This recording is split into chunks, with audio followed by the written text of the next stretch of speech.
Kansas, here on the camp of your Labette County Grizzlies. Good evening, Grizzly Nation. I'm Jack Leake with Isabel Redford and Lucas Hayward on our YouTube live stream. This is Grizzly Basketball on 106.7 FM KLKC Parsons as we welcome you to yet another evening of a Grizzly Basketball doubleheader as your Grizzlies will play host to the visiting Bulldogs from Independence for our first night, Isabel, of SEK play. Both our girls' teams, last 3 or 4 minutes, it feels like Indy could be up 7 or 8, Isabel. Yeah, definitely the momentum has swung their way, but thankfully Labette County has done everything they can to keep them, so that's just what they have to continue to do. Jones right side in front of the near official as he counts away the 5 seconds as Richenberger's right on Jones as she'll catch it again from Dewey off the toss. Now O'Brien, 4:30 in the first half. Labette with just 8 points. They've yet to score in the second quarter, and if that remains true, they'll be in trouble at the halftime break because Indy, they'll score again. So Labette County's going to have to match it. Here's Kaiten O'Brien at the volleyball line. Switches hands right to left. Has it poked but gets it back. Maddox on the deflection. As they have another timeout from Coach Vollmer, she'll take a full and will step aside for 60 seconds. Labette looking for some offensive momentum here. We'll talk in 60 seconds on KLKC Parsons.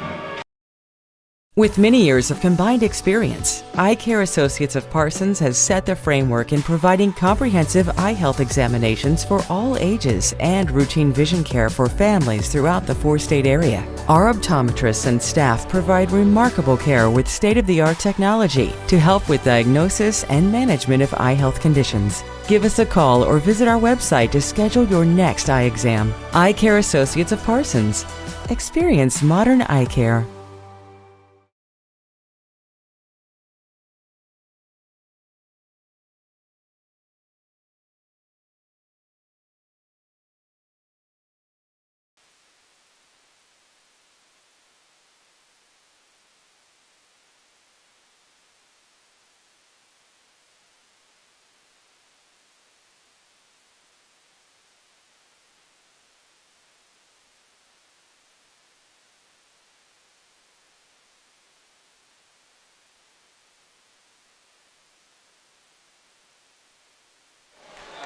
Another Coach Vollmer timeout.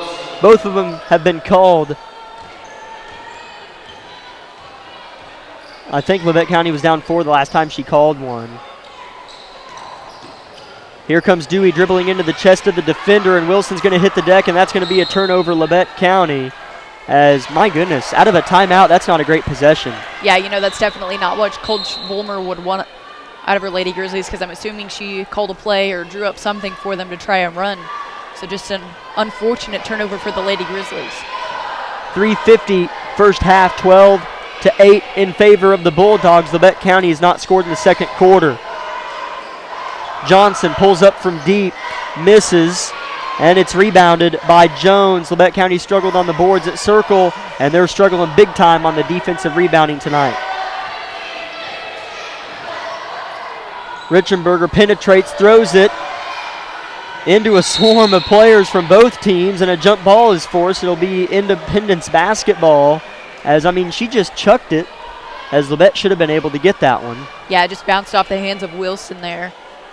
So just, and tumbled right back into Johnson's hands. So just, jump ball's not bad, but. We get the arrow next time, right? Yeah. Here's an inbound and a layup from Jones. It's good. As you knew, Independence is going to rack up more points before half. It's just a matter of if Labette's going to or not. 14-8 now. O'Brien's going to drive. She runs into a wall of black jerseys and gets it back. Now she'll have an edge, and she's going to be fouled by Jones, and that'll be Independence's 5th as Labette's creep their way to 3 team fouls. Veely checks in. She's playing with 2 personal fouls. Boy, if you could get her with one more, that'd be big. As Lemos checks in as well, as that's just the first on Jones, as O'Brien is going to throw it in from the near corner. She'll throw it over to Allie Martin. Bounce pass to Nevaeh Jones. Has to find somebody and finds O'Brien right side. O'Brien wants to do some one-on-one. Now she's defended by Veely, who moves swiftly left to right. Wilson and Martin standing at the elbows. Set a screen. Dewey comes off of it, has a wide open layup, misses. Labette County's missed many layups tonight, but there's a foul off the rebound. No shot as Martin got the rebound, and that is going to go on Etchison. That's her first, the team's 5th. Indy fans don't like it. O'Brien will throw it in over the top to Nevaeh Jones. Gets downhill. Jump stops. That's been a familiar call tonight for Labette County's offense. Yeah, it definitely has. Dewey in the corner. Has to pick it up again. Nothing going for Labette County on the offensive end in quarter number 2. And it's hard to say a lot going on in the first quarter with just 8 points, but if you match your opponent, that's good enough, I guess. Yeah, and at this point, Labette County needs to be in striking distance whenever the half buzzer sounds. Yeah, they do. You're exactly right. Here's Jones, has to kick it out again. O'Brien tracking it down deep corner. My goodness, nowhere to go for Labette. Jones thought about a deep 3, and I wouldn't have blamed her. This is the longest possession in eternity of high school lady basketball. The good thing is, though, they're not rushing anything. I mean, I'd be afraid they would have just chucked something up by now, so at least they're working. As Dewey's going to back her defender down, and Etchison's going to get called on back-to-back fouls, as that wasn't really a foul. Yeah, I'll have to agree on that. She had majority ball there, in my opinion, but it's going to put Dewey at the line to shoot 2. Excuse me, sorry, that was a shooting foul. But they will be 1-1 from now on, yes, as that is the 7th team foul on Independence. Dewey's first free throw is good. As, man, this does not feel like a 5-point and might be a 4-point game at all. It doesn't feel crazy. It feels maybe like 8. As Dewey makes them both. Nice-looking free throws from Audrey Dewey. 14-10, a minute 50. Longest possession I think I've ever seen in this gym. It's definitely, yeah. If Indy doesn't score at half, I like where we're at. Yeah, that's what I was going to say, is the Lady Grizzlies need to buckle down and get a stop here. Johnson takes a tough shot, bricks it, and that's going to be an over the back. It's got to be. It is.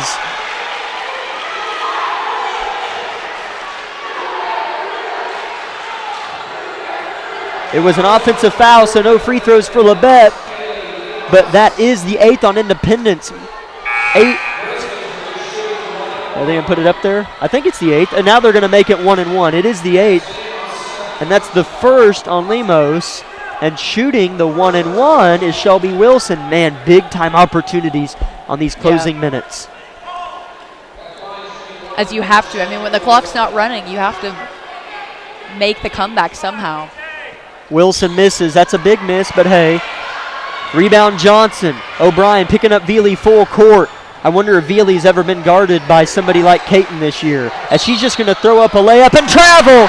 You're going to hear Indy fans behind us. I can guarantee you that, as they're known to get after it, and they haven't liked the last couple calls, and I don't agree with one of them at least.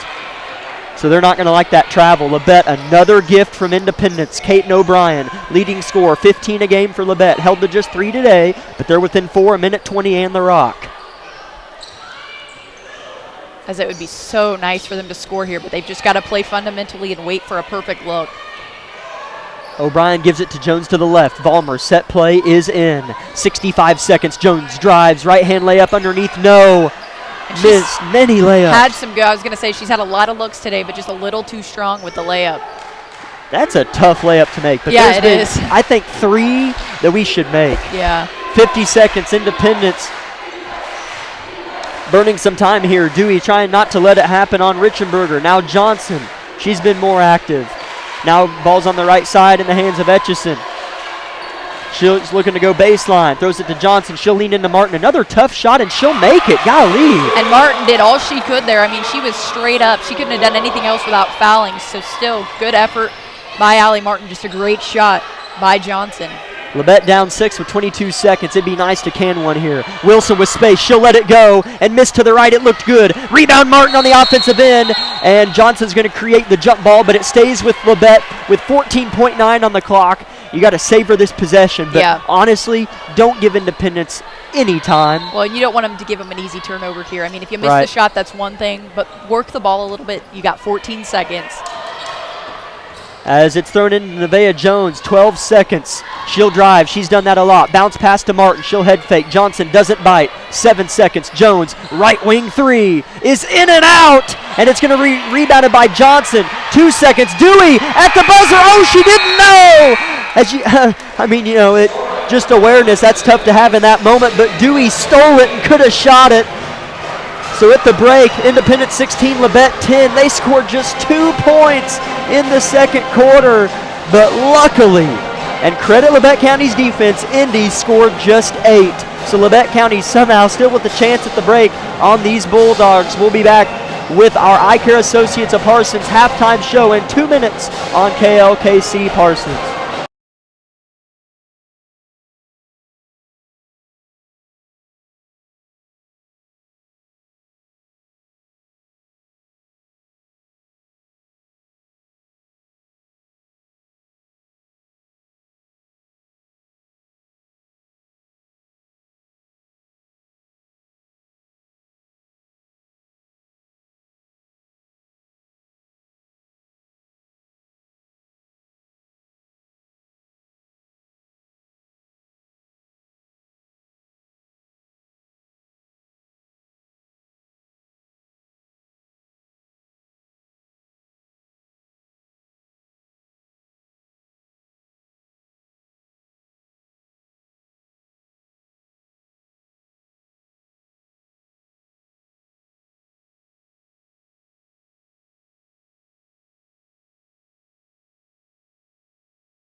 Newland and Ray, as we have, what's it called, our junior cheer night? What's that called? Yeah, they had all week a cheer kitty clinic for the younger girls, elementary, I believe it's elementary age to middle school.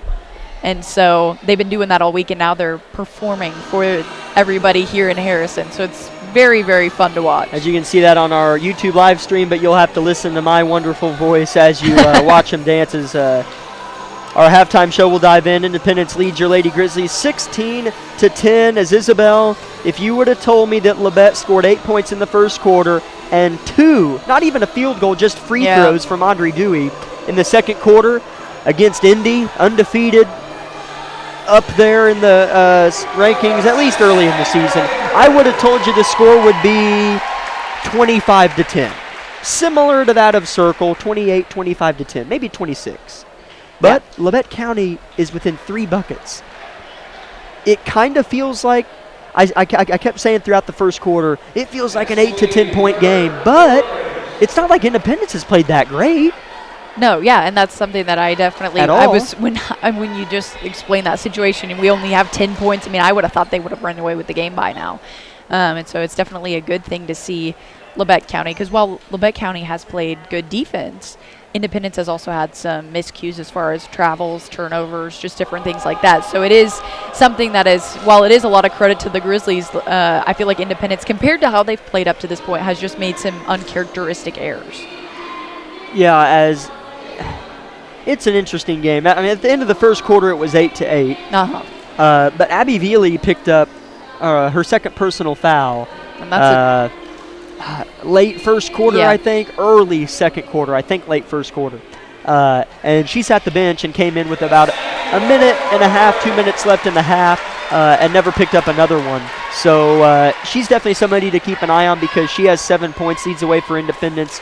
Tian Johnson, when Veely hit the bench, Johnson stepped up. She put up some of the toughest shots and the most low percentage looks I've ever seen, but got 2 of them to fall. She's got 4 points. She was massive down there.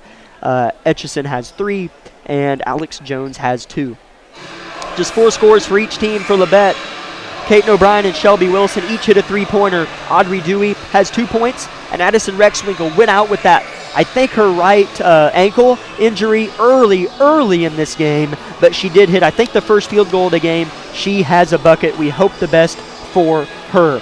As we're 5 minutes until the beginning of the third quarter, this is your iCare Associates of Parsons halftime show on KLKC. But Isabel, Labette County, I'm going to say it again.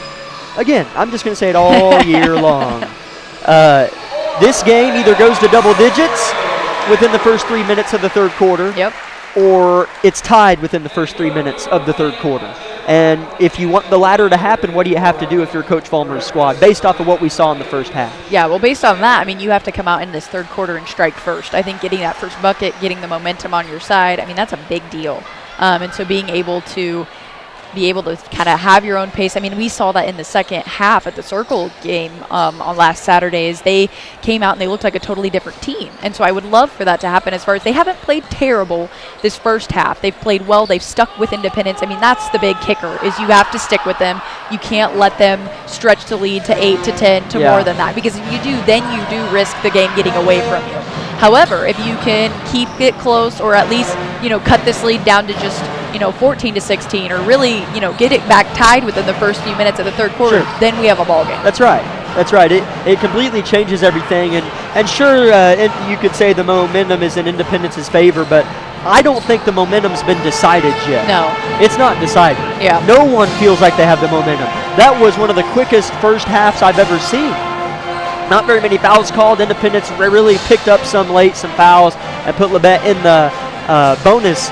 But there were some, I think this is also a result of such a low-scoring first half, just 26 combined points, 16 from Indy, 10 from Labette.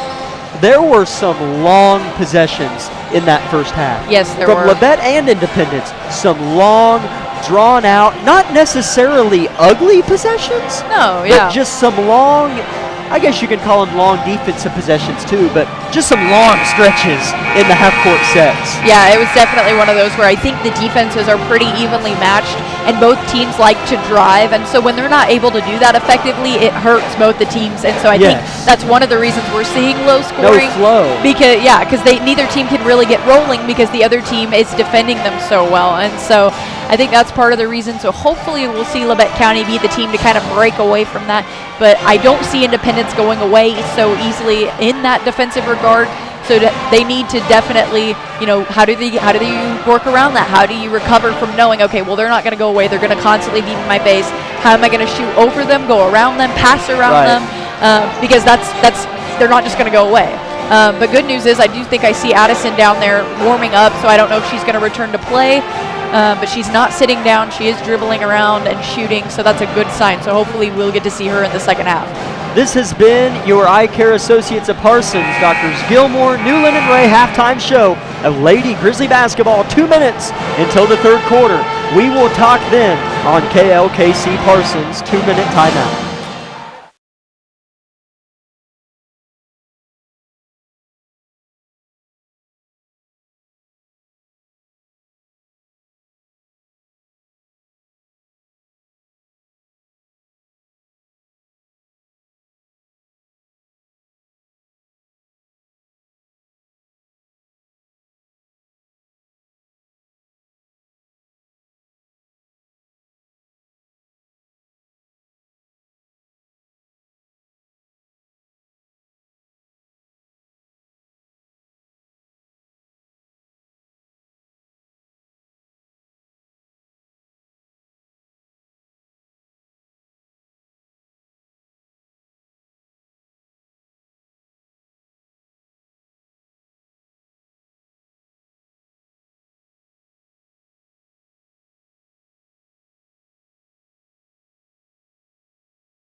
Turnover Bulldogs on their first possession. Ridley Lynn Cherney with an interception on a pass underneath. And here's Labette with their first shot at the offensive end in the second half. Wilson looks to drive, and she'll have to kick it. Dewey, she'll take it baseline. Nice strong move, block from behind. Good clean block from Etchison, and here she comes.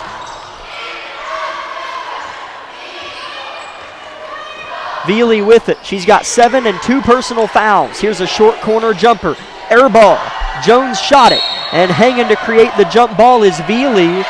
And Vollmer wanted a foul, but it'll give Labette County possession. Still good effort, though, by Dewey on the rebound. Veely just being aggressive underneath there. But much better already seeing box out from the Lady Grizzlies. Not quite 60 seconds in to the third quarter, 16-10 Independence. As Dewey throws it right into the hands of Etchison in the press, and she'll make a layup. Not a great entry pass from Audrey Dewey. Smart, though, by Shelby Wilson. She got it into Kate O'Brien almost immediately, as that press was not something Labette County handled well. As you don't really, it doesn't feel like this one should get to double digits, as Labette County hasn't played well enough on the offensive end. Scored just 2 points in the second quarter, didn't even make a field goal, just 2 free throws. 18-10 Indy, 6:35 third quarter. Here's Wilson at the top, pitches it left side, now in the deep corner. Jones cuts, not open, ball forced to reverse. As you're going to have to make something happen here on offense, because you can't have another quarter where you only score 2. Another long possession. Indy's not really even doing anything. No, I'm not sure what's going on. Just waiting for that right moment to strike. Lynn is screaming, gets position, turns, and she's fouled. That's 3 on Abby Veely. She had great position on Johnson, and Lynn Cherney was screaming bloody murder, and a nice entry pass. Yeah, she desperately wanted that. As she did have her man pinned, Johnson, I believe, on that lower right-hand block.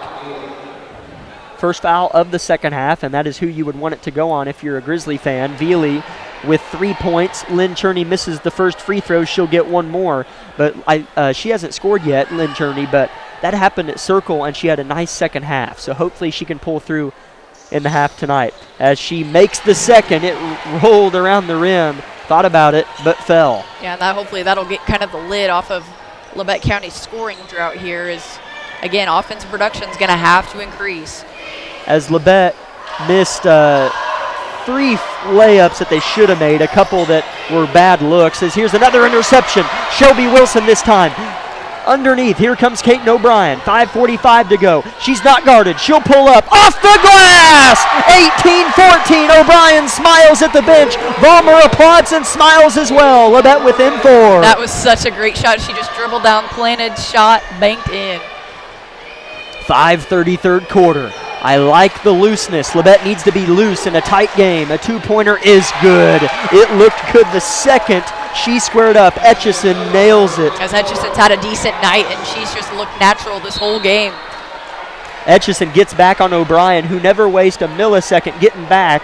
Etchison pokes it out, and Labette will get an inbound. As checking in is the freshman Brooklyn Maddox. She'll replace Veely, who picked up her 3rd personal.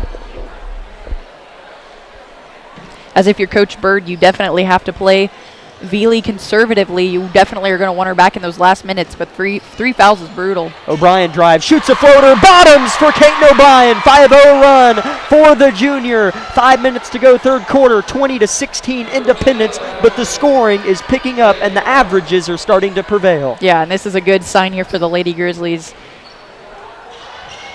Nevaeh Jones on the basketball. Johnson lost it for a bit. Lynn Cherney strips it, nearly dribbling out of bounds is Maddox. They don't see it. I guess she wasn't out or they would have called it, but it looked like it. As here's a pass to the corner, out of bounds, turnover Bulldogs. As the nice part about getting going on offense is your defensive effort tends to pick up as well, and that's exactly what we're seeing right now from the Lady Grizzlies. That's a good point. As Addison Rexwinkle checks back in, as she looked like she was in some big-time pain, and she still might be, but she's duking it out on the floor. She replaces Nevaeh Jones. Kate O'Brien has scored the last 5 for Labette County, 4:30 left in the third quarter. O'Brien flips it to Ridley Lynn Cherney in the short corner. Back to O'Brien, looks for a 3, and misses it off the left iron, fighting for it. Dewey in the hands of Lynn Cherney, what an effort. Here comes Caton, up, under, and a foul on Indy. Great hustle. Yeah, this is just some amazing ball movement. Like you said, they're playing more loose, more natural. It's not so rigid. They're looking for passes. They're playing organically. So some good work by the Lady Grizzlies.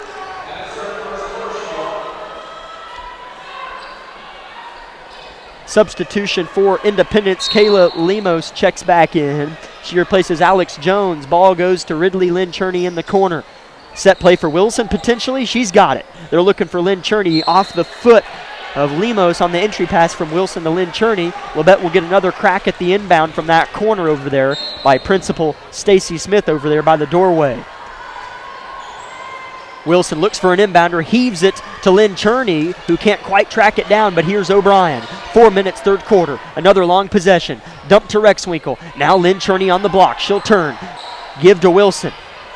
Labette County with the ball, still beyond the arc. Wilson, step back three, off the mark, just a touch. That was a deep three, but it looked good. It looked good, and she's known to make those every once in a while. We've definitely seen that out of her, so that wasn't a completely foolish shot by Wilson.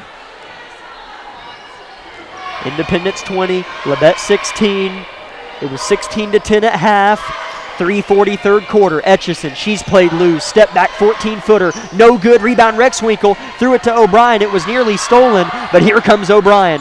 Full head of steam. Right hand forced to turn around in the short corner and finds Lynn Cherney way back in front of the dance team standing on the bleachers near half court. As Etchison caught up with her down there on the end, she seems to be the only one out of the Lady Bulldogs that can keep up with that pace. O'Brien with a short entry pass to Lynn Cherney. No foul called as she hits the deck and has it stripped away. Not the best passing for Labette County, as they're all kind of scary, short, not very well-disciplined passes. Another miss. Lynn Cherney is going to win the box-out battle, as that is off of Johnson in the arrow of Labette. Johnson frustrated. Lynn Cherney outworking her. Yeah, and she's just getting her body on her and boxing her out. As that was a nice just defensive effort by all the Lady Grizzlies, as they were completely surrounding the goal in white. Johnson is replaced by Jones as Wilson just hands it to O'Brien. And here she comes by one Bulldog, by two. Jump stop, bounce pass behind Rexwinkle. Bad passing yet again. 3 possessions in a row where Labette County has had horrendous passing. Yeah, and that's, I think they're just rushing the offense. I mean, last quarter we saw them taking really long time, which, I mean, yeah, it was long. It didn't always result in anything, but they were at least being smart with the passing. Here, they're not. A double screen is set for Richenberger. Labette County's had multiple opportunities to tie this game, and they've gotten ahead of themselves. Good call. That's a foul. I think he's going to get O'Brien trying to strip Richenberger from the backside. Nice aggression by the Lady Grizzlies, but it is on O'Brien. That's her first. Labette County's first. Independence with 2. Here's Etchison with it. Step back three-pointer. Way too short. Rebound Lynn Cherney. Another good box out there by Ridley Lynn. Here comes Dewey way up ahead. She'll drive. I'd like to see him slow down, Isabel, and they don't, and Dewey loses it out of bounds. You got to just run a half-court set. Yeah, I think Labette can feel the momentum too much. They're like, we have momentum. We're on a 5-0 run. We're so close to tying it. You got to breathe. Yeah, and they're running their transition well, but they're not pulling out and going, okay, we don't have anything, let's run a set offense. So that's the one hiccup they've got to fix here, as Coach Volmers continually tried to tell them to, just slow down.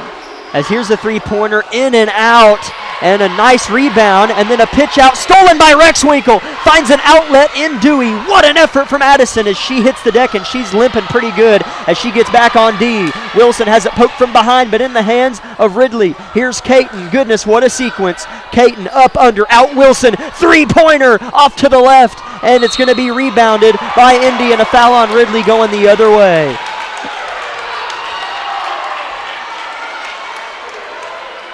Yeah, as that was just kind of a 50-50 ball, and Ridley hooked her arm around Lemos. Labette County's outscored Independence 6-4 here in the second half. Still low scoring. It was heating up quick and early, but it's definitely been put on some ice as Labette County's just been, hey, there's my foot, I'm going to shoot it. Yeah. and just had turnover after turnover. Yeah, you're definitely going to have to put up more than 6 points here to gain the lead back. Here's Lemos. Now Veely back in with 3 personal fouls, and she'll make a layup as I mean, Veely's the best scorer on the floor for Independence, but you knew they were going to score at some point. Labette had gone too many empty possessions. Jones will kick it out to Wilson, and now Labette County slows it down. It's like they were waiting on somebody to score. And here's O'Brien. She has a lane, shoots a layup, and it's good. So there we go, a nice half-court set. O'Brien with 8 points in the third quarter. Yeah, I just wish they had done that 4 possessions ago. 60 seconds and counting. Labette back within 4 as the ball's on the deck, and that's a travel. All right. As Richenberger caught it and fell to her knees. Yeah, that's exactly what Labette County needed, because now maybe we can do this nice half-court set again and get something rolling here. As Indy's ball pressure has been good, but not good enough for 5 straight empty possessions on a team that looked good early. 48 seconds, third quarter. O'Brien switches right to left, now back left to right, spins. Here's Wilson on the left. She's defended by Lemos, has it poked away, but back in her hands it is. Good backdoor from Jones, ball's on the deck, turnover, and that's a foul on Rexwinkle going the other way as she tripped up Richenberger. Rexwinkle's not looking well. Yeah, and that's just an unfortunate. In terms of her limp. Play there. Yeah, she's just continuing to limp down the floor here, as I know she wants to play, but sometimes you just got to rest it.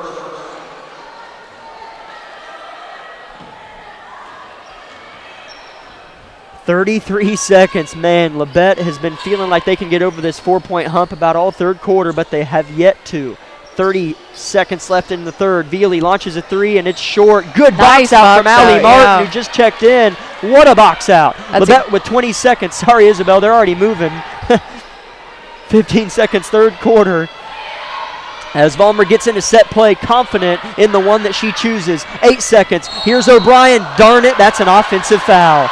Darn it. As it wasn't blatant, as Martin just kind of set the screen, and the way the Indy girl ran into her, it looked more like a foul than it was. Darn it. Yeah, that's just unfortunate. But again, you can't dwell on that call being, the right call or not. You have to play defense here, because there's 7 seconds left. That's plenty of time for Indy to run a play. But you don't want it in the hands of Veely, and you don't want her to get a shot off. O'Brien takes a seat. Here's Independence. Veely at the rim, shooting and missing. Ball's tipped around and stripped by Martin with that was actually about 1.3 on the clock, as Allie Martin just saved a bucket. Yeah. As Veely was going to get a wide open look, but Martin stripped it as Veely went up. Labette County has given themselves a chance. Outscored Indy by 2 in the third quarter. They're within 4. We'll be back in 60 with the fourth and final quarter here on KLKC Parsons. Everybody is different. Some get injured, while others simply wear down. Whether it's on the court, on the field, or at the gym, Labette Health's orthopedic and sports medicine team has the training and skill to repair, restore, and renew. We share the same goal, and together we'll write your comeback story. For more information about Southeast Kansas' leading orthopedic and sports medicine team, go to LavetteHealth.com.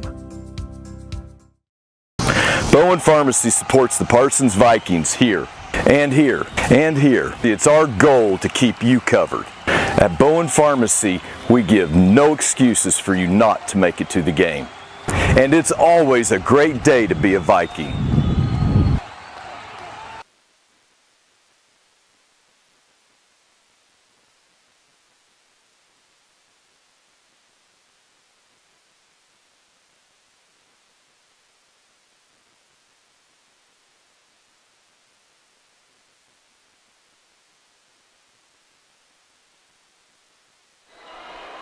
Independence will get the basketball. That's something that's interesting in high school, that Labette County ended that fourth quarter with the basketball. Or it might have went off of Martin, but either way, at the beginning of each quarter, the team with the possession arrow gets the ball. So, yeah, that is interesting. So that is something interesting. I actually never paid attention to that. Learned something new. As they switch the possession arrow off the inbound in Labette's favor. Here's Richenberger as Independence leads by just 4. That's kind of the magic number that they were able to keep at arm's length from Labette County in that third quarter. A shot off the glass falls for Richenberger as it hit the glass so hard. I didn't think it was going to fall, but it did. Her first bucket of the game.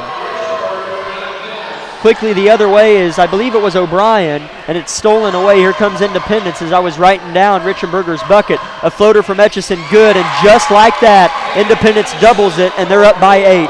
Yeah, and that's a huge, huge blow to the Grizzlies as they're going to have to get something rolling as Coach Vollmer's going to call a timeout. Labette County trails 26-18 in 50 seconds. Independence has scored twice. Etchison and Richenberger on the exact same shots. A floater, one off the glass, and one just went right through the bottom of the net. We'll thank Labette Health for making our broadcast possible. We'd like to invite you to stay tuned for our Bowen Pharmacy post-game show, and other sponsors for tonight's broadcast include the following.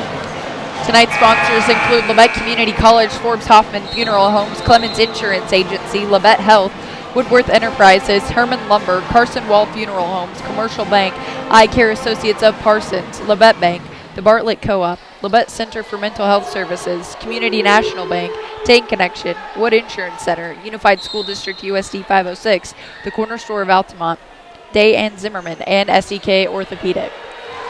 Here's Caden O'Brien running point out of the Coach Vollmer timeout, and man, is this a vital possession for Labette County. Here's Lynn Cherney, who's going to throw it back court, and that's a turnover on Labette County, and they are walking on thin ice, and right underneath it is a 10-point Indy lead. Yeah, you can't. I mean, now since you didn't score and had a turnover that possession, you have to. It's critical you play defense on this possession. As it feels like every game these Lady Grizzlies have been in, and maybe that's because of the lack of offense and production. Yeah. But a 10-point lead, an 8-point lead feels like 16 or 20, just because of how hard it seems for us to score. And that'll come. I get it. New system. Coach Vollmer talked about it. Spacing on the floor, a few things like that. I get it. It'll come with time. Here's a missed pull-up from the free throw line. Rebound Dewey. Big defensive stand from Labette just 90 seconds into the fourth quarter. Ridley defended by Johnson, forced to give it to Jones, who has plenty of space for a three if she wants it. Rotate it to Wilson near the left side. Picks up her dribble. Now Ridley, top of the key. They'll hit a flashing Wilson underneath, and that's going to be, I think, a jump ball. Oh. I thought Shelby traveled, but I couldn't see the tie-up as both girls' backs were to us. It stays with Labette. Checking in for Independence is Lemos, as she will replace Jones. Yeah, as I wasn't sure what the call would be either, but this gives Labette County hopefully a chance to get a nice bucket here, as we need something. They do. As they're going to throw it over the top to Lynn Cherney, and it's going to be poked away. Ridley hits the deck hard. Bulldog Nation wants to travel, won't get it. What a play from Ridley. Here's Dewey, and a foul on Johnson. What a play from Ridley. What a play. Yeah, that was good hustle there. As she just got all tangled up there on the floor, but way to hustle and get the ball to one of her teammates. Independence 26, Labette 18. Bailed out, or I wouldn't say bailed out, credited another offensive possession by Ridley Lynn Cherney. Independence with just 3 team fouls in the second half, Labette with 4. That is the first on Johnson of the game. That doesn't feel right, but it's true. 5:40 in the game. Here's Dewey. Volleyball stripe now on the Grizzly Claw, defended by Veely, switches right to left and finds Nevaeh Jones, defended deeply, coming off a screen, tucks it, cradles, high off the glass, bottom of the backboard, misses. Right idea by Jones, just falls short. Here's a hurl, nearly intercepted. Richenberger gets by Jones and is blocked from behind. No, fouled from behind. And Independence is a couple of free throws from a double-digit lead. Labette just is having a really hard time scoring. Yeah, the effort's there, and I think we've said this in previous games. They're working hard. It's just shots are not falling.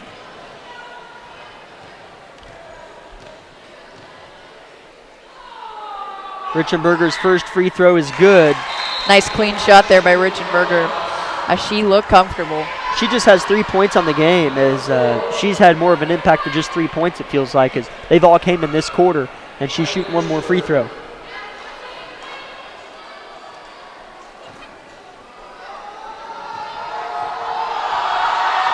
Her second is good. 10-point Bulldog lead. Man, does that look like a mile. Yeah, especially with 5 minutes and now 12 seconds to go in the fourth quarter. But we'll see what the Lady Grizzlies can do. Labette County's biggest quarter was their last, where they scored 10 points, and they're going to need more than 10 in the next 5 minutes to win the ball game. Here's a flip to Dewey. who gets by Veely. A bounce pass to Lynn is tipped out of bounds, as I don't think Dewey needed to pass it. No, I think she just needed to take it straight at the rim. Johnson was cutting across the lane to meet her, but I still think she could have had a chance just taking it right at her.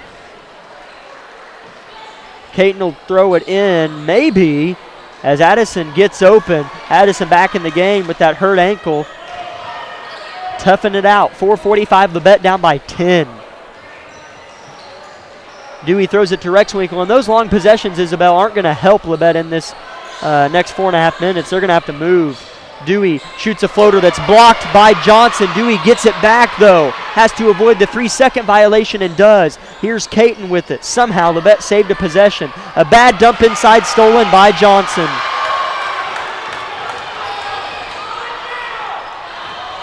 Veely's just going to launch a three, hits it.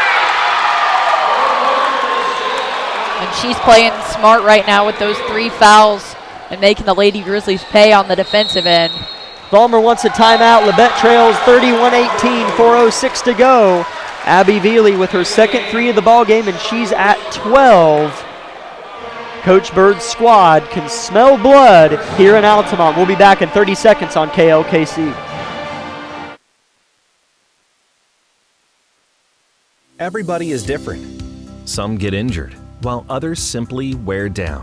Whether it's on the court, on the field, or at the gym, Labette Health's orthopedic and sports medicine team has the training and skill to repair, restore, and renew. We share the same goal, and together we'll write your comeback story. For more information about Southeast Kansas' leading orthopedic and sports medicine team, go to labettehealth.com.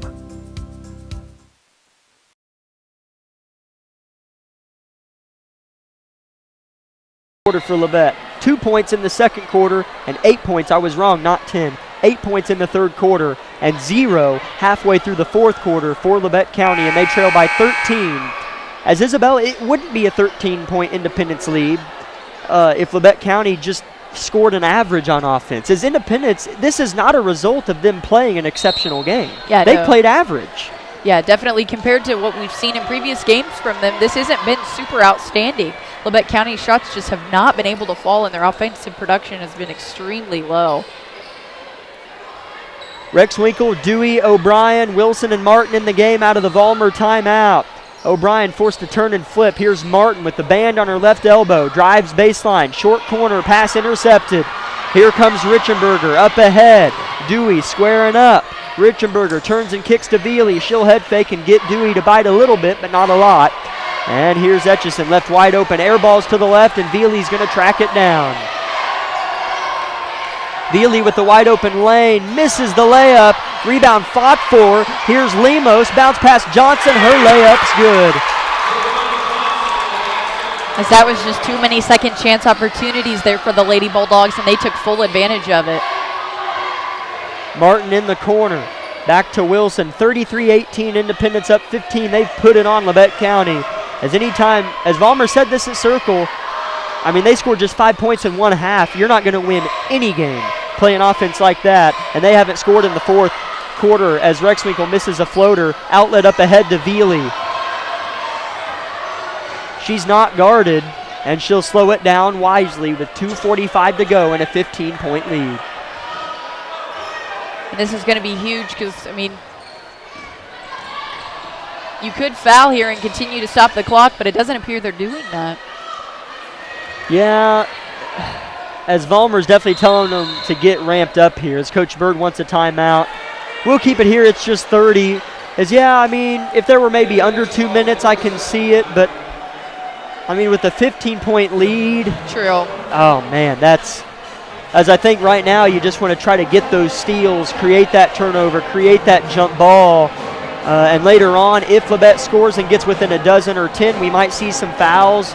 But we'll see what Vollmer chooses out of the Independence timeout to do. But, man, this is one of those games where you can take what the deficit is and double it, and that's what it feels like. Yeah, for sure. And that'll definitely be something, I mean, depending on the actual outcome of this game. I mean, these Lady Grizzlies are going to come back around and play Indy again when they play them the second time. Hopefully with a little bit more vengeance, because when you're that close for so long in a game and then you get beat by 15 or however this ends up being, I mean, I would not want to come back and lose like that again. Independence is going to inbound it, and you're right, Isabel. Oh no, a backcourt violation on Veely. I thought Rexwinkle fouled her intentionally, but Veely got lost to where she was, and out of a Coach Bird timeout, Indy makes a mistake, like Labette did earlier out of their coach's timeout. Yeah, so hopefully Labette County can make some quick work of this offense possession and put some more points on the board, as Kaiten O'Brien took a deep shot for a three and just fell short off the back rim. Yeah, she's definitely come short a few times, as Lynn Cherney's going to track down a pass, and she'll still lose it out of bounds, but Ridley hustle Lynn Cherney. Just throw that in there. She definitely prevented an easy 2-point bucket by Johnson. So good effort by Ridley Lynn. Richenberger will throw it in over O'Brien in the hands of Johnson, defended from the back by Rexwinkle, who drops to a knee on that ankle. Man, she's in some pain. And she's fronted by Ridley, and a foul is called on whom? Looks like they're going to get Rexwinkle on that. That'll be That's her her second, and the fifth on Labette, as Dewey will check in for Rexwinkle, who painfully makes her way to the bench and gets a hand from her head coach. Yeah, as that will probably be it for Rexwinkle for this game. Yeah. So hopefully she can get some rest and kind of figure out what's going on with that ankle. As here is a foul, Isabel, with 2:01 on the clock. Jones fouls Etchison.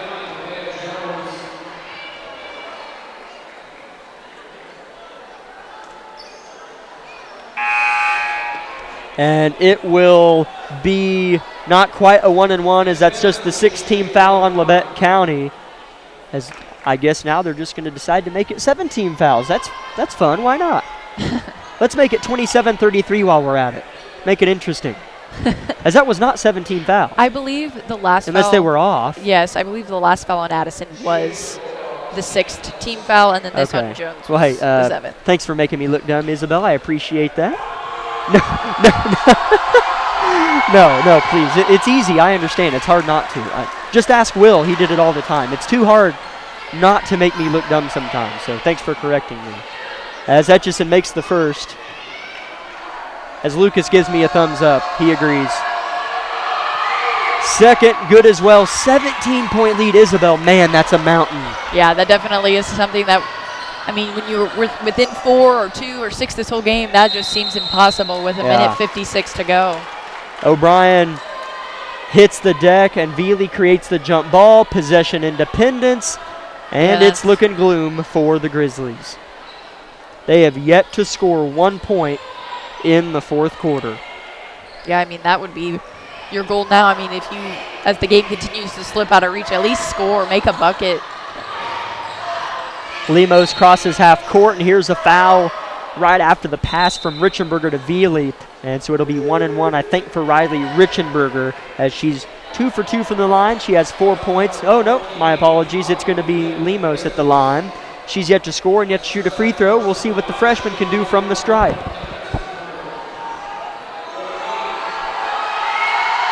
Her free throw is off the mark. She'll track down her own miss, and then her pass is intercepted by Nevaeh Jones. Kaiten O'Brien touches the paint. She'll shoot a floater and one for Kaiten O'Brien. First bucket of the fourth quarter.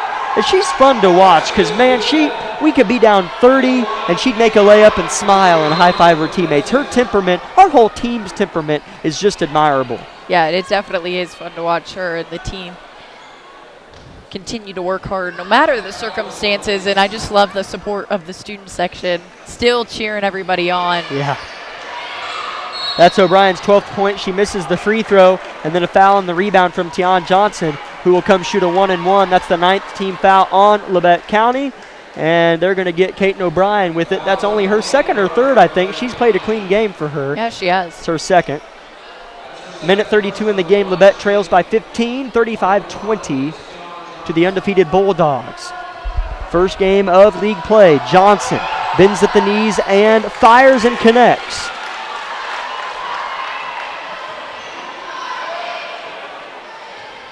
Johnson has 7 on the game. She's been a vital part of this team, particularly on the defensive end.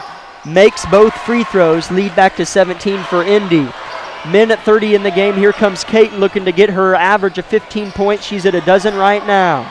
12 of the 20. Caton's got him. Bounce pass to Dewey. She'll drive, cradle, shoot with the left, and miss with the left. Lynn Cherney with it. Misses a bunny. She could have stepped into it, but she was fading out of bounds and shot it.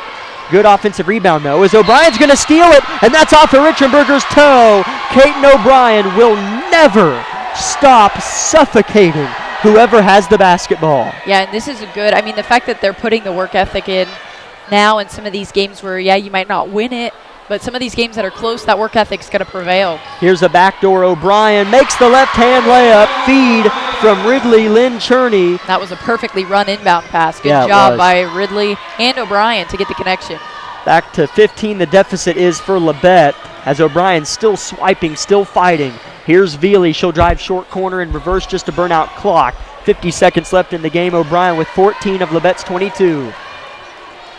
Skip pass far side Etchison, as Labette County, man, in that third quarter they had a chance but couldn't get closer than 4 points before Indy stretched it right back to double digits.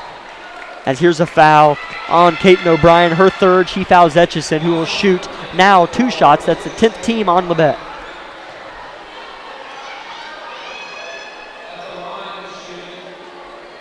Etchison is 3 for 4 from the line, and she'll shoot a pair here back to back. She's definitely played a big role in tonight's game, as she's done well in scoring, and she's done a good job, not always, but she's been able to keep up with Caton O'Brien, kind of containing her on the defensive end. Yeah, that's a good point. As Caton has 14, but this night it doesn't really feel, it feels like she was still bottled up. Yeah. As that's a good thing. She scores 14 and it doesn't feel like she was able to get loose. So Etchison splits the pair. 38-22, 30 seconds left. Here's Lynn Cherney losing it, and she'll hit the deck with it and hit Reagan Roberts, who just checked in after the free throw. Nevaeh Jones spins, shoots, misses strong. Dewey put back, no. Rebound, still bouncing around and out of bounds off of Johnson, I think, and it stays with Labette County, as nobody was jumping. Everybody was just kind of flailing their arms, and the ball was batting around, and Johnson hit it out. It's like hot potato. It was. Jones surveys and hits Martin high post, and she's fouled by Veely. That'll be her 4th, but too late, as there's just 15 seconds left, and Independence leads by 16, and that's only the 15th foul on the Bulldogs.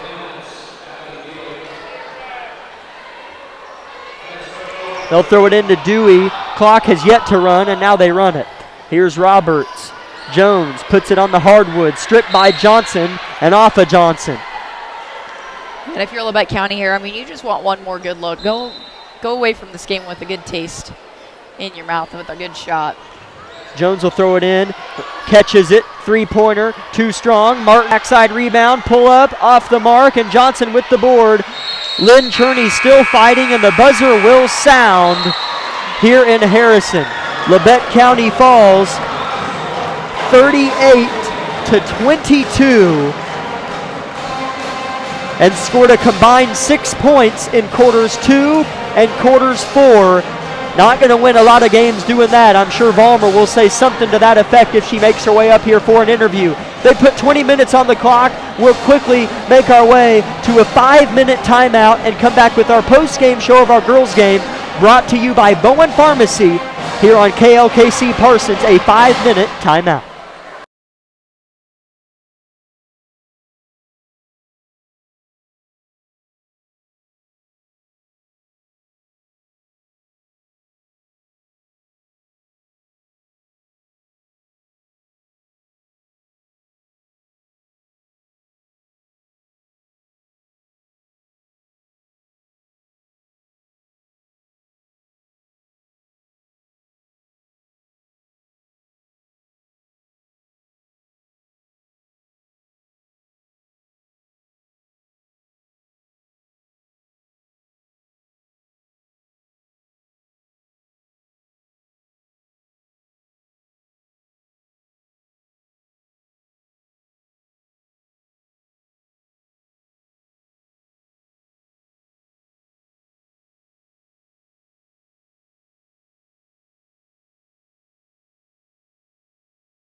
enough of those consecutively that it was just like, come on, guys, like we're shooting ourselves in the foot here. So it did feel like a winnable game. I think just because of situations like that, or Labette County would have good defensive stops and cause Indy to have some turnovers or have some mishaps, but then they never got anything going out of that, so they didn't capitalize enough.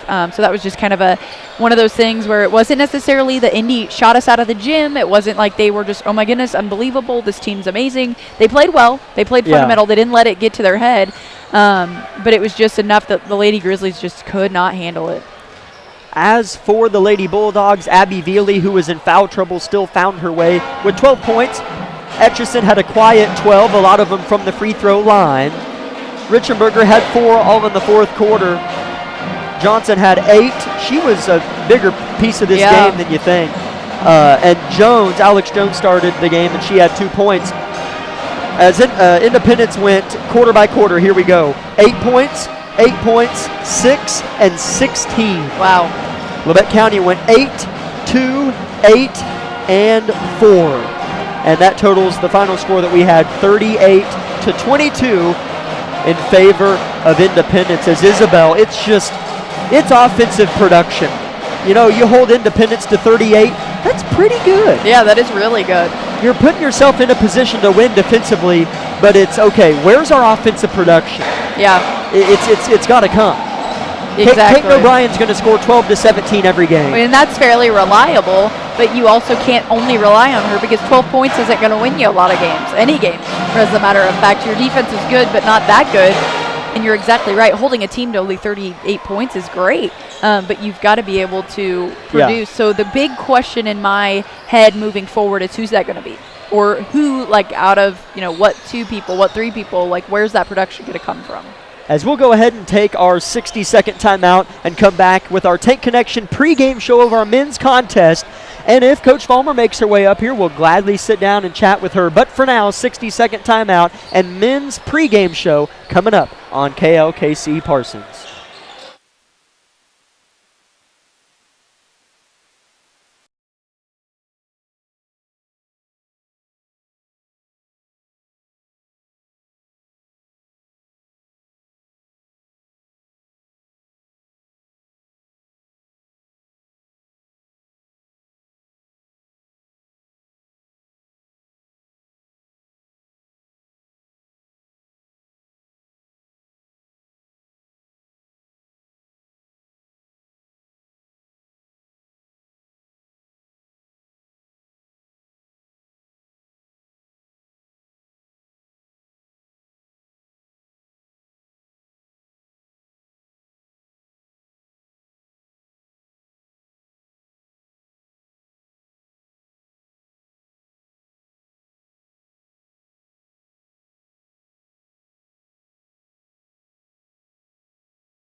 Grizzly Nation, as we welcome you back to KLKC. If you're listening, thanks for tuning into the station. And if you're watching, thanks for tuning in to the channel, KLKC Sports.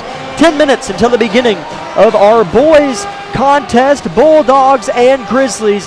Jack Leak with Isabel Redford on the color commentary and Lucas Hayward on the camera operation on our live stream. As Isabel, this matchup, Labette County and Independence, man, did we see some goodies last year. One of them in the sub-state first round game on this floor, where just a couple weeks before that game, Independence embarrassed Labette County on their home floor. Yeah. And then a couple weeks later, in sub-state when it mattered, Labette County got those old Bulldogs. And here we are, first game of SEK play, we get another crack at each other. Yeah, this is definitely an anticipated game, and I can't remember if I'm trying to remember the timeline here. I believe they played us first here, and yeah, they embarrassed us completely. Then we went back there and overcame a 14-point deficit with like 4:48 to go in the fourth quarter. That was with I couldn't remember what order. And then we did, and then we played them again at Sub-State. I didn't want to try to. It doesn't really matter. I don't remember.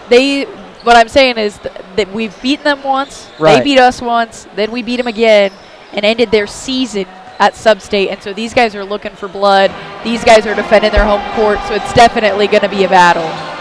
As good news, Hudson Baker's back, and he's not just, as for those of you who don't know, I got word at Circle that he had the flu and he was out, so I pictured Hudson, just sick, like down. And the more I talked to some people, they said he was more or less just showing like flu symptoms, which is bad, but he wasn't down for the count like I thought he was. Yeah. So that being said, if I'm not mistaken, that's what I was told. Hudson's not just back and running at 30% and still sick. He's back. I was told he had a good practice yesterday, and he's ready to rip tonight. And we need Hudson, as Hudson Baker is this team's leading scorer at 19 points per game, 10 rebounds a game, averages a double-double, shoots 61% from the field, and boy, did Labette County get out-rebounded by Circle. They lost to Circle 63-54, and Isabel, that game was tied with 20 seconds left in the third quarter, and they missed Hudson. Labette County, according to Max Preps, was out-rebounded 17-39. Hard to win a game when you're out-rebounded by 22 on the glass on both the offensive and defensive end, and they get Hudson Baker back. And Isabel, talk about this. They're going to need him. Easton Ewing, you know the name, big-time big man for Independence. Yeah, and so it's definitely, that's kind of the two names you're watching when you go into this game. So they're going to have a battle on both ends of the floor, I believe, and so it's going to be fun to watch. But it's a good thing that we do have Hudson back, because you'd only imagine what this game would be like without him, as there's not really anybody up to size with Easton Ewing. So it's good to have them matched up, and especially with kind of Hudson growing into that more aggressive down low post player that he is, and he's been looking great all season. It's going to be awesome to kind of watch those two guys go at it.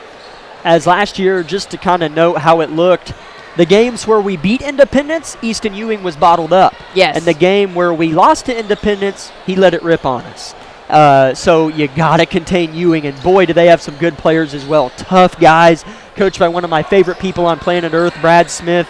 They have Jimmy Unruh, returner, Camden Julian, returner, Hayden Smith, returner, Jarnigan, gosh darn it, last name under my paper here, Jamison Jarnigan, senior forward, returner. So they return guys a lot, and so does Labette, but Indy returns the production. Yeah. They return the starters, which, we'll see what prevails, but I can tell you right now it'll be a good game. Labette's played well defensively, but, having Hudson out and being able to capitalize in the second half didn't help him against Circle.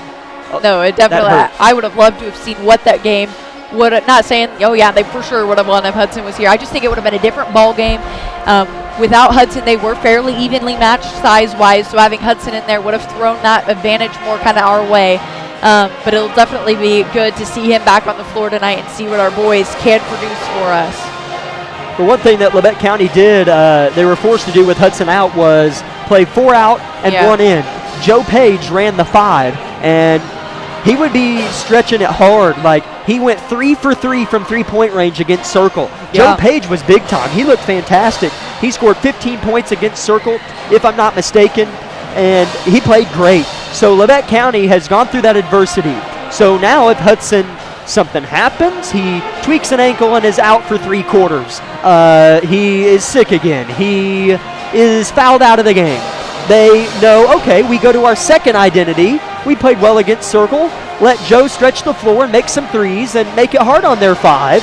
And they played well with it. I liked it. Yeah, no, I definitely did too. They all did. They feel like they all stepped up very well to play in spite of it. The box score was very evenly spread against Circle, which I liked seeing, because that proved to me they can all score. They can all, when push comes to shove, they can make kind of crunch time shots. And so I'm excited to see how that prevails tonight with Hudson in. I know, play through your big guy, do that. But again, matched up with Easton Ewing, it's like, okay, well, what if Hudson's production's, kind of cramped a little bit? What if he can't do what he wants to do and move as freely as he wants, posting up down there against Ewing? Well, it's like, okay, well, push Joe out and let him shoot the 3-ball or see what the other guys can do. So I definitely think it was a good growing experience despite the loss against Circle, because these guys proved that they could work in adversity and be able to make production happen.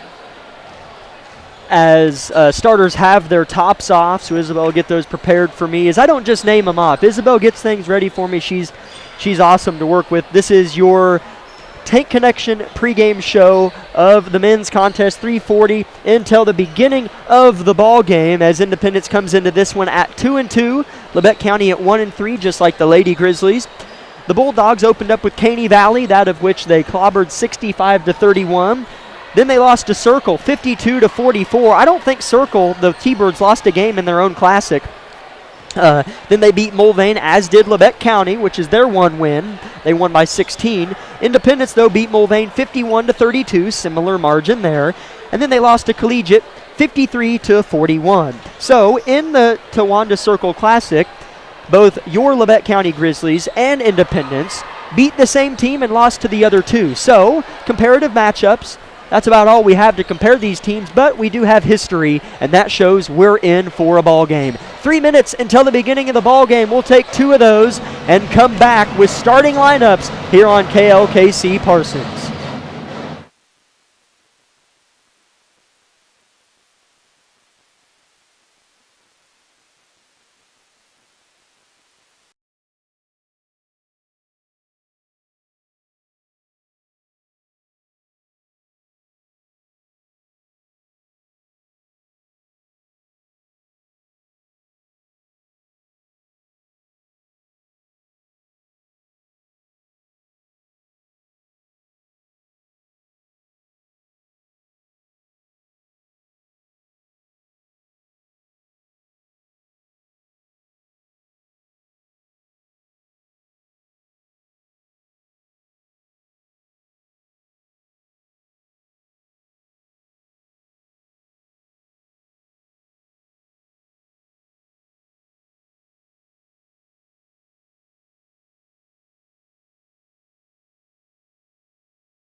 Number 1 for these Grizzlies and these Bulldogs. Jack Leak with Isabel Redford as we put the finishing touches on our Tank Connection pregame show as the 2-minute buzzer sounds here in Harrison Gymnasium. Isabel, Independence is 2-2, and you know, in the Circle Classic, the teams got to host a game and traveled for the other two. Independence is 0-2 on the road. So we'll see if they drop to 0-3, but that's an interesting statistic. Yeah, that's definitely something to look about because, I mean, part of that is, you know, every season you're going to have home games. And it's nice to have that home court advantage, but what are you going to do on the road games, especially in a place like Harrison Gymnasium where the student section's packed. They're already yelling at the players, getting them hyped up.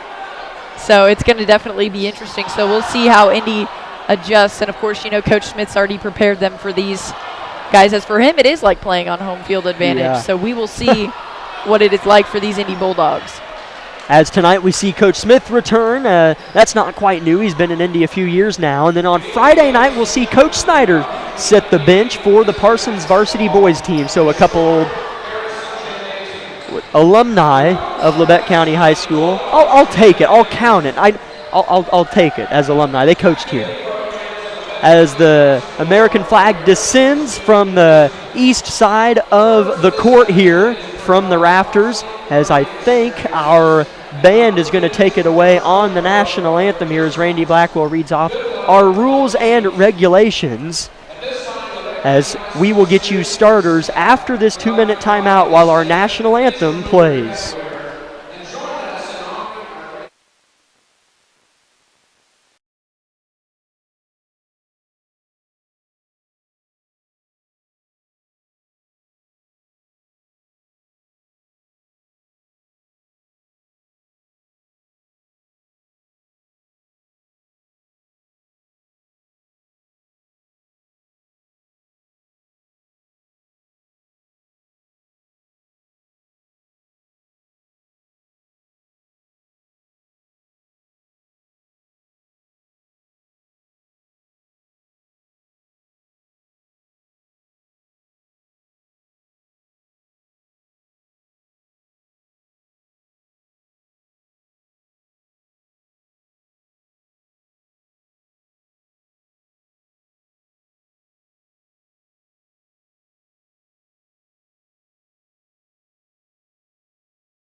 starters rattled off here right in front of us. First for Independence, number 13, a senior forward, Jimmy Unruh. Number 15, a junior guard, Camden Julian. Number 22, a senior guard, Hayden Smith. Number 23, a senior center, 6'7" he stands, Easton Ewing. And number 25, a senior forward, Jamison Jarnigan. So you have 4 seniors and a junior for Independence, goodness. And for Labette County, number 3, a 6'4" junior, Xavier Phillips. Number 4, 5'11" senior, Trey Vincent. Leads the team in assists. He's really stepped it up. Yes, he has. Number 5, a 5'8" senior, Griff Eaton. And then you have Matthew Boyle starting tonight. He stands at 6'3" and he's a senior and wears number 23 across his chest and back. And then the story of the night going up against Easton Ewing is number 15, a 6'7" junior, Hudson Baker. We should be in for a doozy here on the hardwood in Harrison. Independence coached by Brad Smith, longtime Grizzly head coach, and your Grizzlies head coached by Bradley Argabright, assistants Brian Tucker, and Davey Brown, assistants for Independence, David Nelson and Jim Blaze will step aside for tonight's scene setter of Labette County Grizzly basketball and come right back with tip-off. Broadcasting live. Meister for 3 in the lead! Yes! From the studio of KLKC Parsons, Wilson launches another 3, and it's pure for Shelby Wilson! This is Grizzly basketball on 106.7 FM KLKC Parsons. Unbelievable win! I cannot believe it!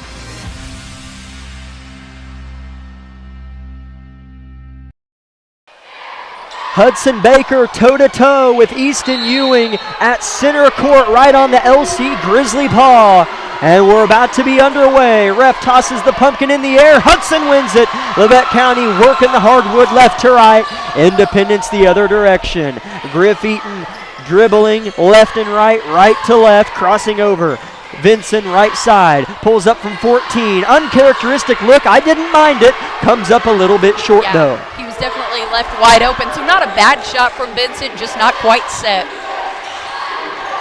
Already you can feel the electricity in the air. Hayden Smith with it, kicks it to the right side. Unruh for 3, hit the front of the rim and goes out of bounds. It will be Labette County ball. Man, this is already a fast-paced, upbeat atmosphere instantly. Running up and down, and that was an extremely high arcing shot from Unruh, because it was a deep 3 ball, but nice to see the hand back in Labette County.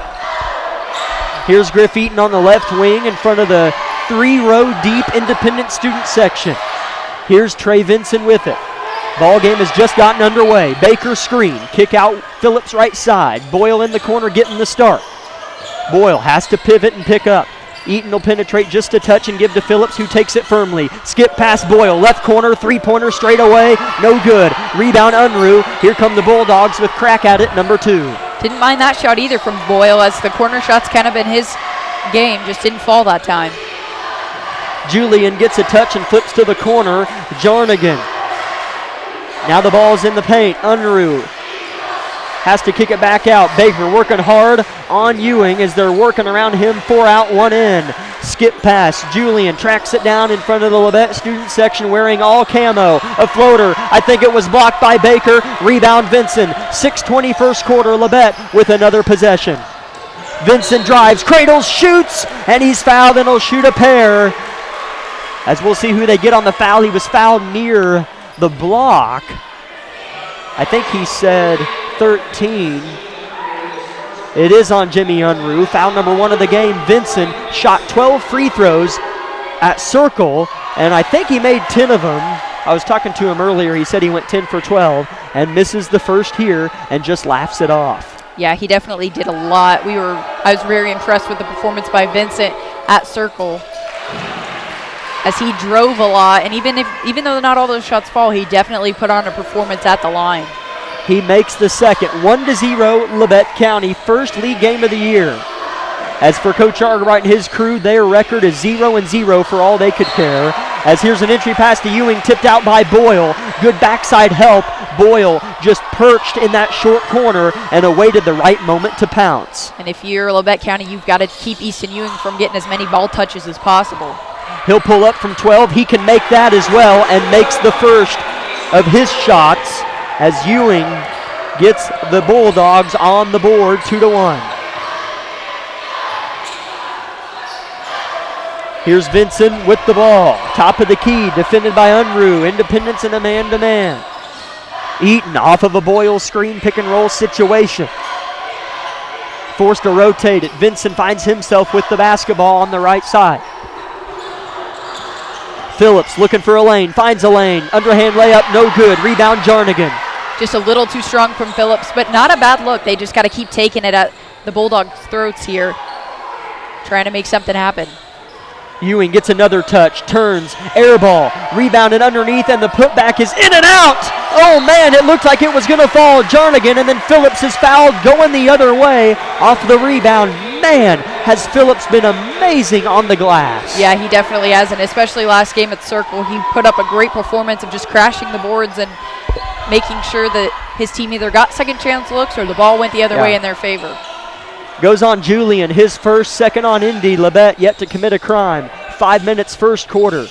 Labette trails 1-2. Here's Phillips off of a give from Eaton. Not much there. He'll shoot it anyways. Misses badly and rebounded by Independence. And here come the men in black. Orange down the side of their jerseys. A three-pointer off the mark and tipped out by Eaton. It stays with Labette, whom wearing their home whites and red numbers.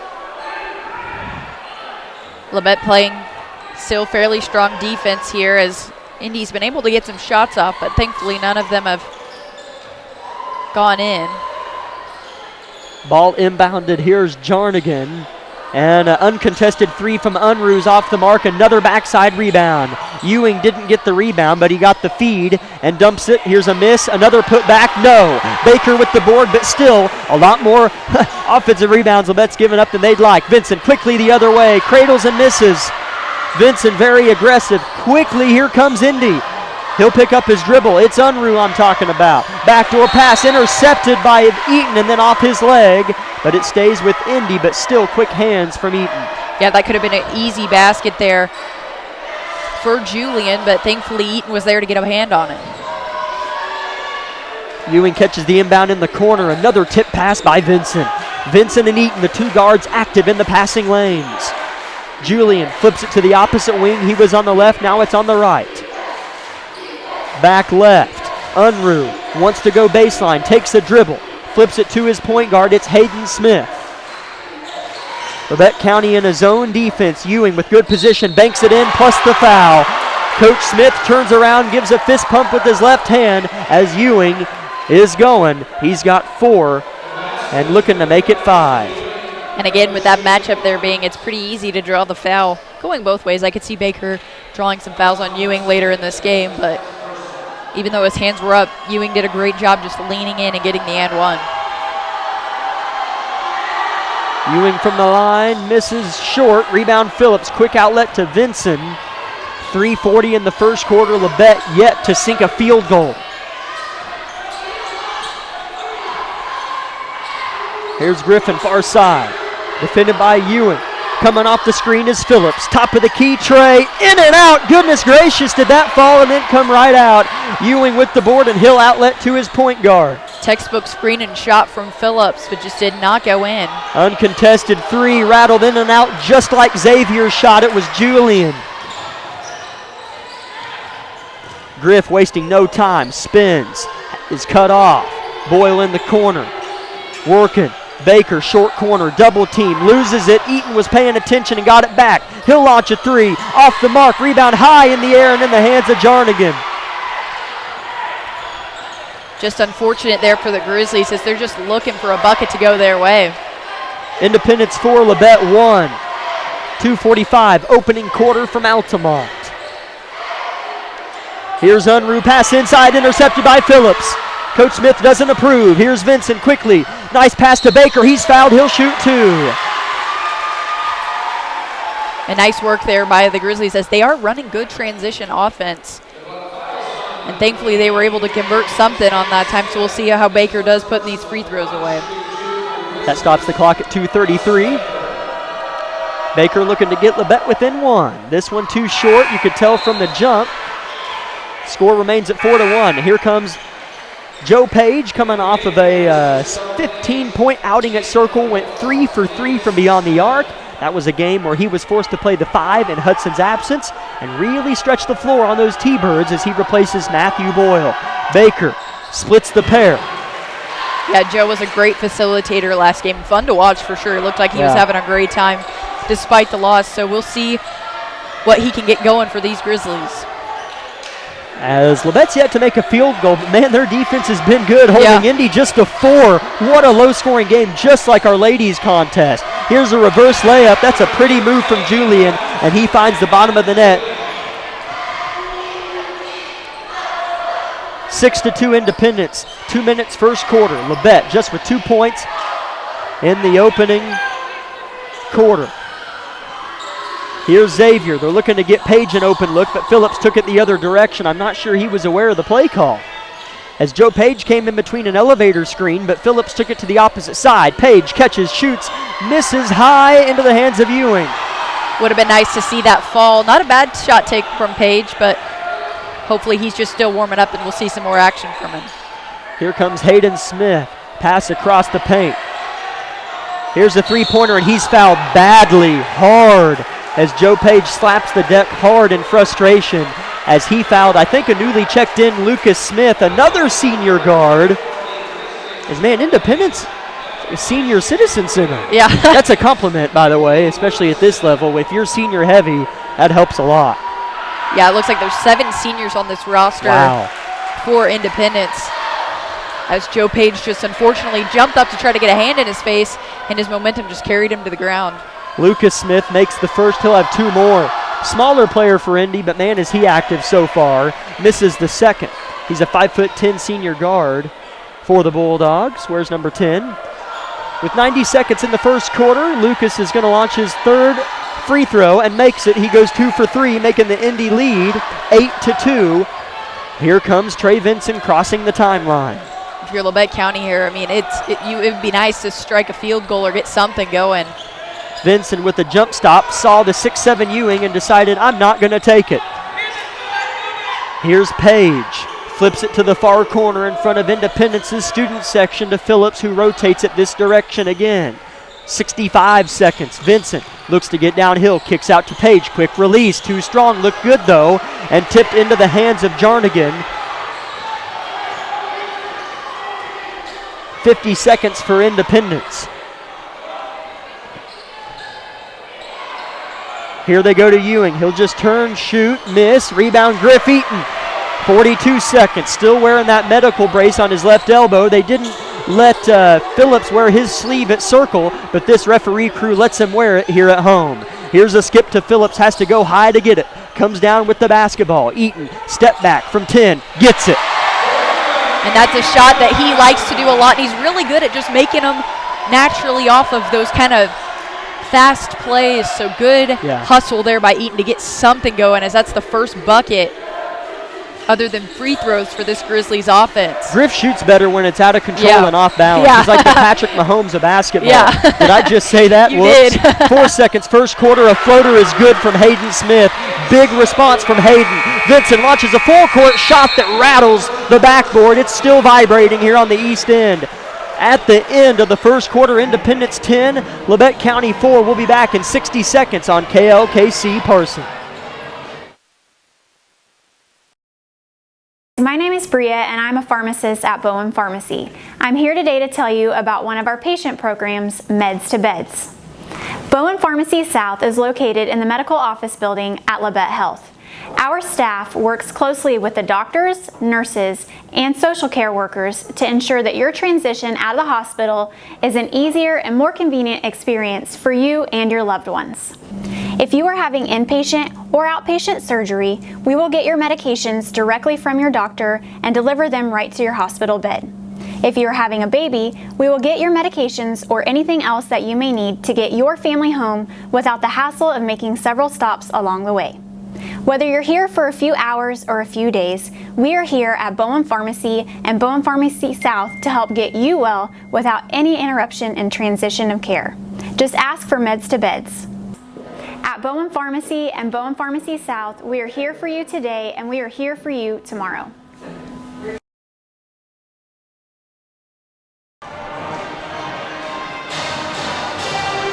LCHS band under the direction of Mr. Wassenaar is getting it going up there in the top left corner of Harrison Gymnasium, as hopefully the soldiers wearing white on the floor can get something going as they trail Independence 10-4 and made just one 2-point field goal.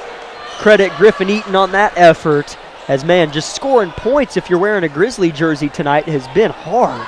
Yeah, definitely the offensive production's been kind of the Achilles heel of both teams tonight. Hopefully our boys still got time, so we'll see if they can overcome that. Smith, back-to-back jumpers fall. That looked just like the one that he made with 2 seconds left in that first quarter moments ago. Yes. Hayden Smith with 4. 12-4, Vincent drives, rejected at the rim by Ewing, rebounded by Jarnigan. Independence really putting the clamps on Labette County. Yeah, they're playing excellent defenses. Julian in the corner gives it to Ewing. Strong power move. Tried to use the rim as a defender. Reverse layup didn't go. As here's a bounce pass intercepted by Phillips as Indy got their own board. Here's Joe Page in transition. Loses it but gets it back. Eaton with the only field goal. Pulls up just inside the free throw line. Air ball Page. Clean up crew. No! Rebound Ewing. Good rebound, though, by Page, as that's something these guys have struggled with in recent games, but just didn't fall. A minute 10 into the second quarter. Indy leads it by 8. Here's Hayden Smith on a 4-0 run by himself. A three-pointer from Lucas Smith. Too strong, fighting for it. Page wins. Here comes Phillip, one-on-one with Lucas, and Phillips is going to be fouled in the body by Lucas Smith.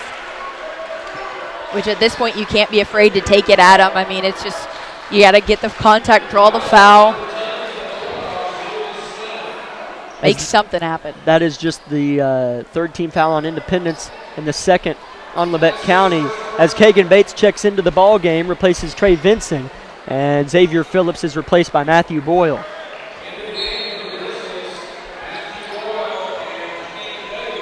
.6:30 first half. Inbound goes to Baker right in front of Coach Smith in the corner, as both coaches will hardly use that seat cushion they're provided. 6:20 in the second quarter. Here goes Griff Eaton. He'll give it to Boyle. Sloppy handoff, and Bates comes down with it. Wearing number 20 tonight. Different number than usual. Page looking for 3. No good. He's 0 for 3, and he was 3 for 3 at Circle. I was going to say, he's just trying to get going. I mean, when he makes that shot, it's pretty. As here's a left-hand layup. Hook shot. Good from Hayden Smith. Make that a 6-0 run for number 22. Here's a three-pointer. I think it was Kagan that shot it. Yes, it was. And he misses. Labette County getting trigger happy. Coach Argerbright, hands on his head. Hands interlocked. You can picture it. 14-4. Here's a dagger 3 from Unruh. Too short. Big miss. Rebound Page. As if you're Labette County, you do want to put up shots. You do want to try to get some scoring going, but you don't want them to be rushed. You want to run a good set offense, fundamental basketball, get a good look. Bates with it on the left wing. Page sets a screen. Bates kicks it to Baker, the big man, beyond the three-point line. Here's Griffin Eaton. Eaton's got 2 points for Labette tonight. 5:18 first half. Page right wing. Timeout. Coach Argerbright looks a little bit frustrated. He'll call for 30, and that's what we'll take as well. Labette struggling offensively, down 10, 30 seconds. KLKC Parsons. With many years of combined experience, Eye Care Associates of Parsons has set the framework in providing comprehensive eye health examinations for all ages and routine vision care for families throughout the 4-state area. Our optometrists and staff provide remarkable care with state-of-the-art technology to help with diagnosis and management of eye health conditions. Give us a call or visit our website to schedule your next eye exam. Eye Care Associates of Parsons. Experience modern eye care.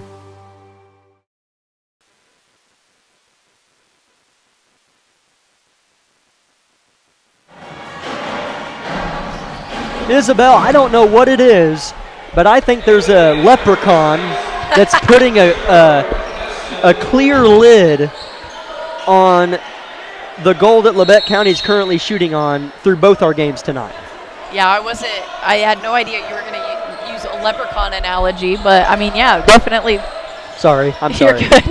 Definitely something up there keeping us from scoring tonight as they put up a lot of shots, but just nothing is working.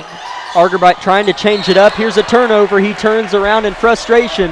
As I said, changing it up, it was an entry pass to Baker out of bounds, but the lineup changed. Barrett Heston in the game. Kagan Bates, Hudson Baker, Xavier Phillips, and Trey Vincent. On the bench is Joe Page, Griff Eaton, and Matthew Boyle, who started tonight. So it looks like they're going to be in a man defense. Here with it on the left side is Lucas Smith. Sleeve on his left knee. Smaller point guard comes off the screen, won't get it. Here's a bounce pass to the short corner as Easton Ewing's on the bench, I should note. Yeah, that's big. Lucas Smith in the corner, 4.5 left, first half. Vincent defending the ball. He'll take it on Hayden Smith. He's on a 6-0 run. He'll kick it out. Julian gets by Phillips, gets by Vincent, blocked by Baker. At the top of the shot, rebound Barrett Heston. Here we go. Labette County in transition. Skip, Bates, drive short corner. Jump stop, and he'll slow it down and find Vincent. Heston wants it, though, and he'll give it back as the pass is tipped. Inside Baker, good position, goes up. Oh, almost got the and one, hit the deck awkwardly. And Baker will go shoot another pair of free throws, looking for Labette's first points since the first quarter. Yeah, they're definitely taking advantage. As Jarnigan's good down on the 5 spot, but just not quite as tall as Easton Ewing. About 5 inches shorter. So Hudson's taking advantage of that. Past the halfway point in the second quarter, 3:58 on the clock. Hudson misses the first short, just like he did his last pair. Griff Eaton checks in for Kagan Bates, and Easton Ewing checks in for Camden Julian. Coach Smith has just played 6 players tonight. Coach Argerbright's gone through 8 so far in the early goings. Baker makes this one. He split both pair. 14-5 Independence. Here comes Hayden Smith in between Phillips and Heston. Now double team.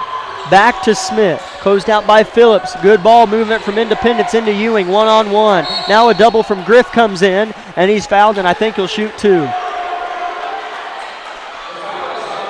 Yep.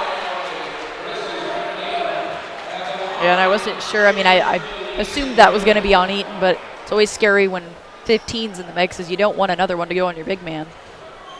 That's 3 on Labette County. Indy has 5 as Ewing misses the first one short.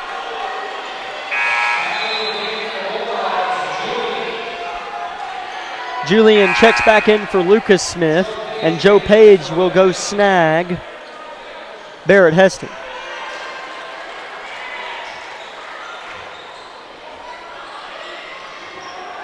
As they get to put who the personal foul was on. I think it was Griff, but I can't remember if that's his first or second. Ewing's second free throw is good. Ewing with 5, his first point since the first quarter, but Independence leads at 15-5 with 3:30 in the first half. All starters are on the floor except for Matthew Boyle. Joe Page is in there at the 4 spot. They get the play from Argerbright. Here's Griff. Independence looks like a 2-3 zone here. Ewing right in the middle of it. They throw into it. Vincent, turn and kick Page. Little bit of space, doesn't take it. Back into that hole in the zone to Griffin Eaton. They're looking for Baker. Vincent hits him. Baker working on Ewing, shoots a fader and hits! What a pretty shot by Baker right over the hands of Ewing to put it away for 2. Now back within 8 of the Bulldogs. This is copy and paste of our ladies contest. It is. They're fortunate to have a chance, but they're close to not having one. Yep. At least in terms of being within striking distance. A 3-pointer from Unruh, no good, and that's an over-the-back foul on Jarnigan. Joe Page in there on the effort. As he didn't get a full box out, thankfully he still drew the charge, but he was in the right position to get that call. So hopefully Labette County can take advantage here. Good atmosphere for our SEK opener. Independence by 8 with 2:35 in the half. Eaton, right side, that 2-3 zone, lets them have a little bit of room, but they or assuming Griff won't take the shot, and he won't. Phillips top of the key. Baker coming off a nice fader on Ewing is triple teamed by Ewing in the middle, and a nice pass to Phillips goes up strong. It's blocked. What a block by Ewing. What a block. Yeah, that was impressive. As you want the foul on that, but that was clean by Ewing. Here's Unruh with it. In the corner, swings it to Smith. He's got 6 points. Now on the left side is Jarnigan. He's got 1 foul. Independence with 6 of them. Vinson tips it out of bounds. Stays with the Bulldogs. Stops the clock at 1:55. So if you're Labette County here, you want to get a stop. You just want to kind of close that gap a little bit before half. Otherwise, you got a lot more work to do coming into the third quarter. As here's an entry pass tipped by Baker and stolen. Up ahead, Phillips. It's a 1-on-2 situation. Misses. Baker with the follow jam. He missed it. Oh, it almost fell. Here comes Indy. Ewing has another steal. Eaton with the interception this time. 1:30. Steal, steal, and steal. Here comes Labette. Oh, Baker's putback slam was going to bring the roof off. Here's Eaton driving short corner, turn and kick Page. He'll let it rip from deep, and he'll miss. Rebound Eaton, layup, no! He could smell the 6'7" man right behind him and over-adjusted. Yeah, that was just a classic case of fearing the worst of a block, and Eaton just rushed the shot, but still a good look by Eaton. Way to get there.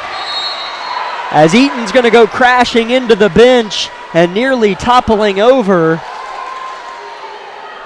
Or a couple players for Labette down there as Eaton flew right into him down there.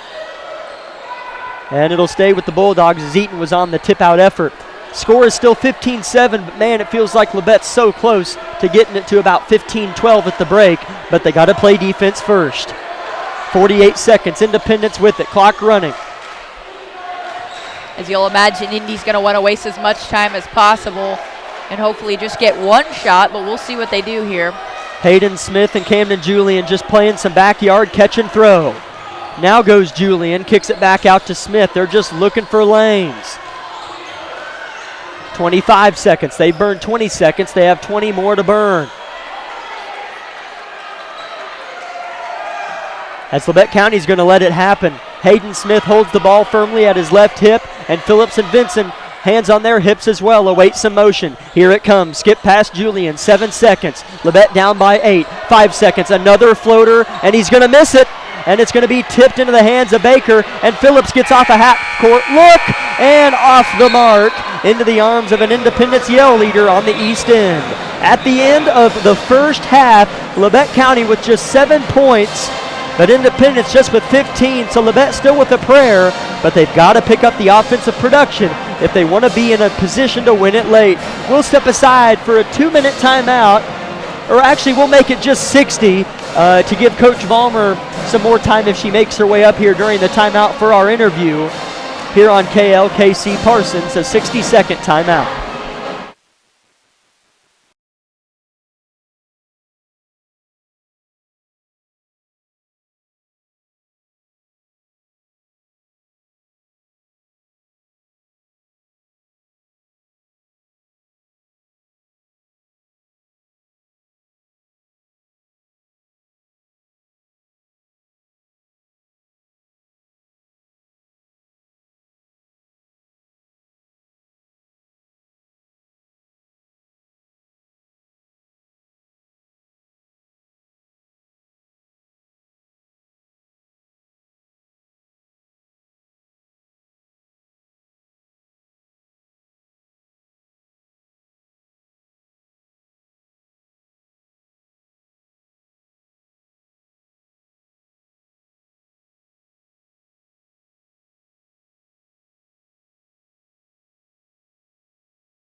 Bulldogs at the halftime break. This is your Eye Care Associates of Parsons, Doctors Gilmore, Newland, and Ray. Halftime show of Grizzly basketball on 106.7 KLKC.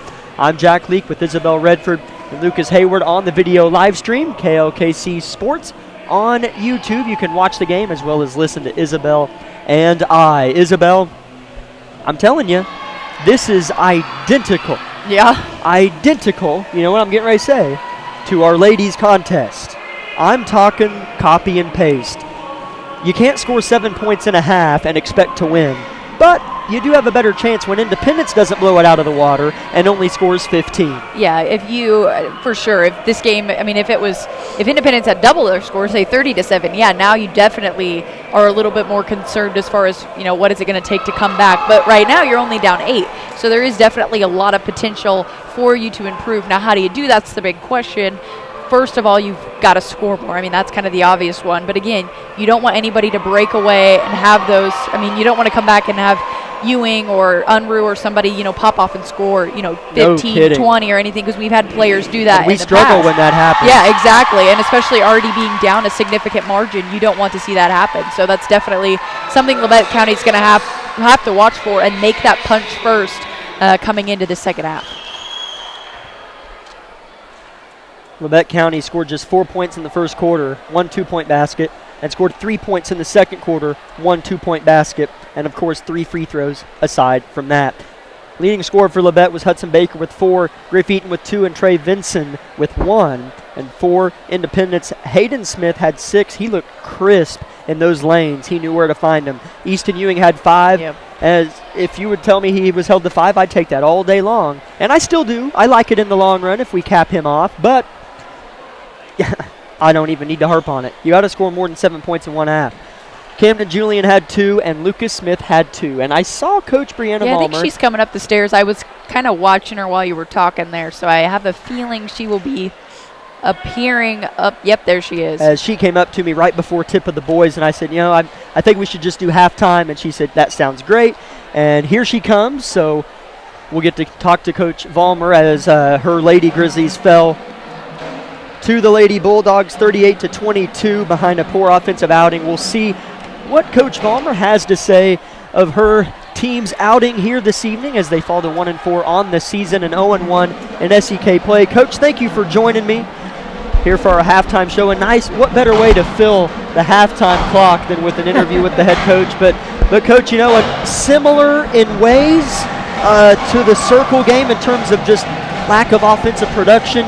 What are some of your initial thoughts on the performance? I think we fixed our effort. Sure. That was a big thing that we took from Circle, is that we started so poorly and then we just got so far behind that we were playing scramble the entire second half against Circle, and I think we fixed our effort. I think this is an offensive production issue. We shot horribly from 2 feet. I mean, we have to put the ball in the hole. It looked like we were a little hesitant to turn the corner, and we just weren't catching and triple threat ready to shoot, dribble, or anything like that, and we were just kind of stagnant and waiting for somebody else to do something or waiting for me to call out an option. And at some points we just got to be a basketball player. We got to go score the basketball, and we didn't do that tonight. In the second half, I thought things went our way in the first. I thought we missed a whole bunch of layups early, however, but I feel like if we would have turned the corner and got a stop, I called an early timeout, and I thought maybe if we could get a stop right there and go get a quick bucket, we would be okay. And it just kind of unraveled, and then my kids kept playing hard, and I think that's what I got to take from this. And we'll take it when we can get it. And the girls are still playing hard for me, and they're going to continue to do that, and they're still buying into what we're selling. But we got to work on our offense and how to score the basketball. Yeah, as definitely. You lost 38-22, but it felt like the whole third quarter, it was a 4-point Indy lead. It felt like the whole third quarter, they were just up 4. Yep. And that hump just we never got within 3. Nope. And the second they got it to 8-10, it just kind of bled a little from there. But you guys are right there all third quarter. Yeah, we were right there, and I think we followed a game plan, and they understood, I got to limit their possessions and limit their trips down the floor. And knowing we're short-staffed, we've got some illness going around right now that we're still getting over the hump on. I hope that after today we'll be over the hump with it. You never know, knock on wood. However, Addison rolling her ankle didn't help things. I thought she came in and gave us a few minutes in the second half when I didn't think I would get anything out of her. But the hits just keep on coming, and I think we talked about that in the locker room, that adversity doesn't last for forever. However, it's going to make us tougher. It's going to make us better in the long run if we can just weather the storm and keep playing hard and attacking into the break. And I made a promise that I'm going to continue to work hard for them, and we're going to work on how do we fix our offense? How do we get more production out of us? And we're shooting a lot of shots in practice. We just got to put them in the hole when the pressure's on. As Kate O'Brien's kind of been that staple, she averages 15 on the year and scored 3 in the first half. I might be off a little bit, but I had her at 14. But she's still finding ways to get well over double figures. Talk about her production. She's just a fireball. I mean, she saved us a little bit, and we have a tendency to kind of stand and watch sometimes, and we don't really know how to react to her yet. She's just so different than what we've seen in the past and some of our returners have seen. So we just got to relocate, and she's got to work on her too, and cut down on some turnovers and different things like that. But I can't say enough about her effort tonight. I mean, she was just all over the floor, and she's not feeling the best, so I think that tells you, what her toughness level is. And wouldn't have guessed it. You never would have guessed it, and, I told her, hey, this is going to be your flu game, and, she's just a tough kid, and her sister is too, and we've shown some toughness all week long from different kids, whether you could see it or not, and I think we're going to continue to build on that and attack Friday going into a big Parsons game and going to break and worry about us and what do we need to fix and what do we need to work on. For sure, as that Parsons, this is a tough week. It is. To have, you talked about it, Circle, a new system, still kind of buying in, some sicknesses, some injuries, different things to work on in terms of offense. I mean, you play Independence and Parsons. Yes. I don't think either ladies' squad is lost. I don't know about Parsons' outcome tonight, but talk about how do you feel about starting the SEK like this?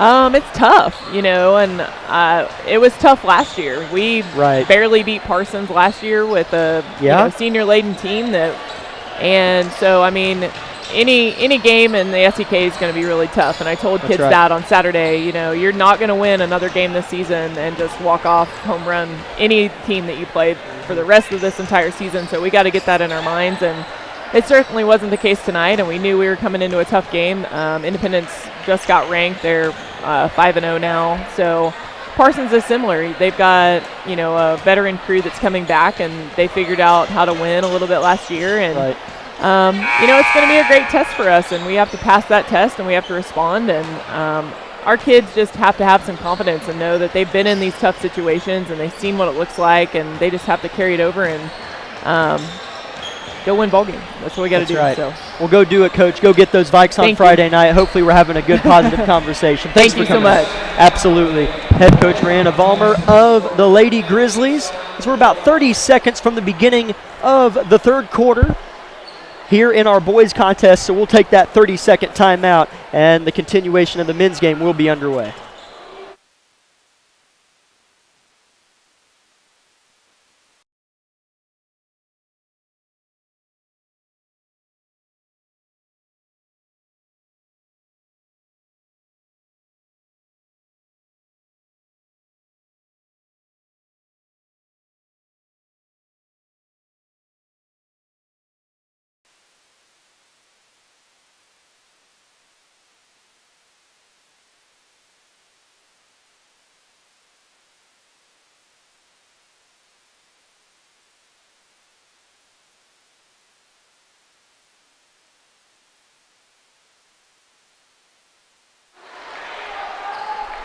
First possession for Independence results in a turnover.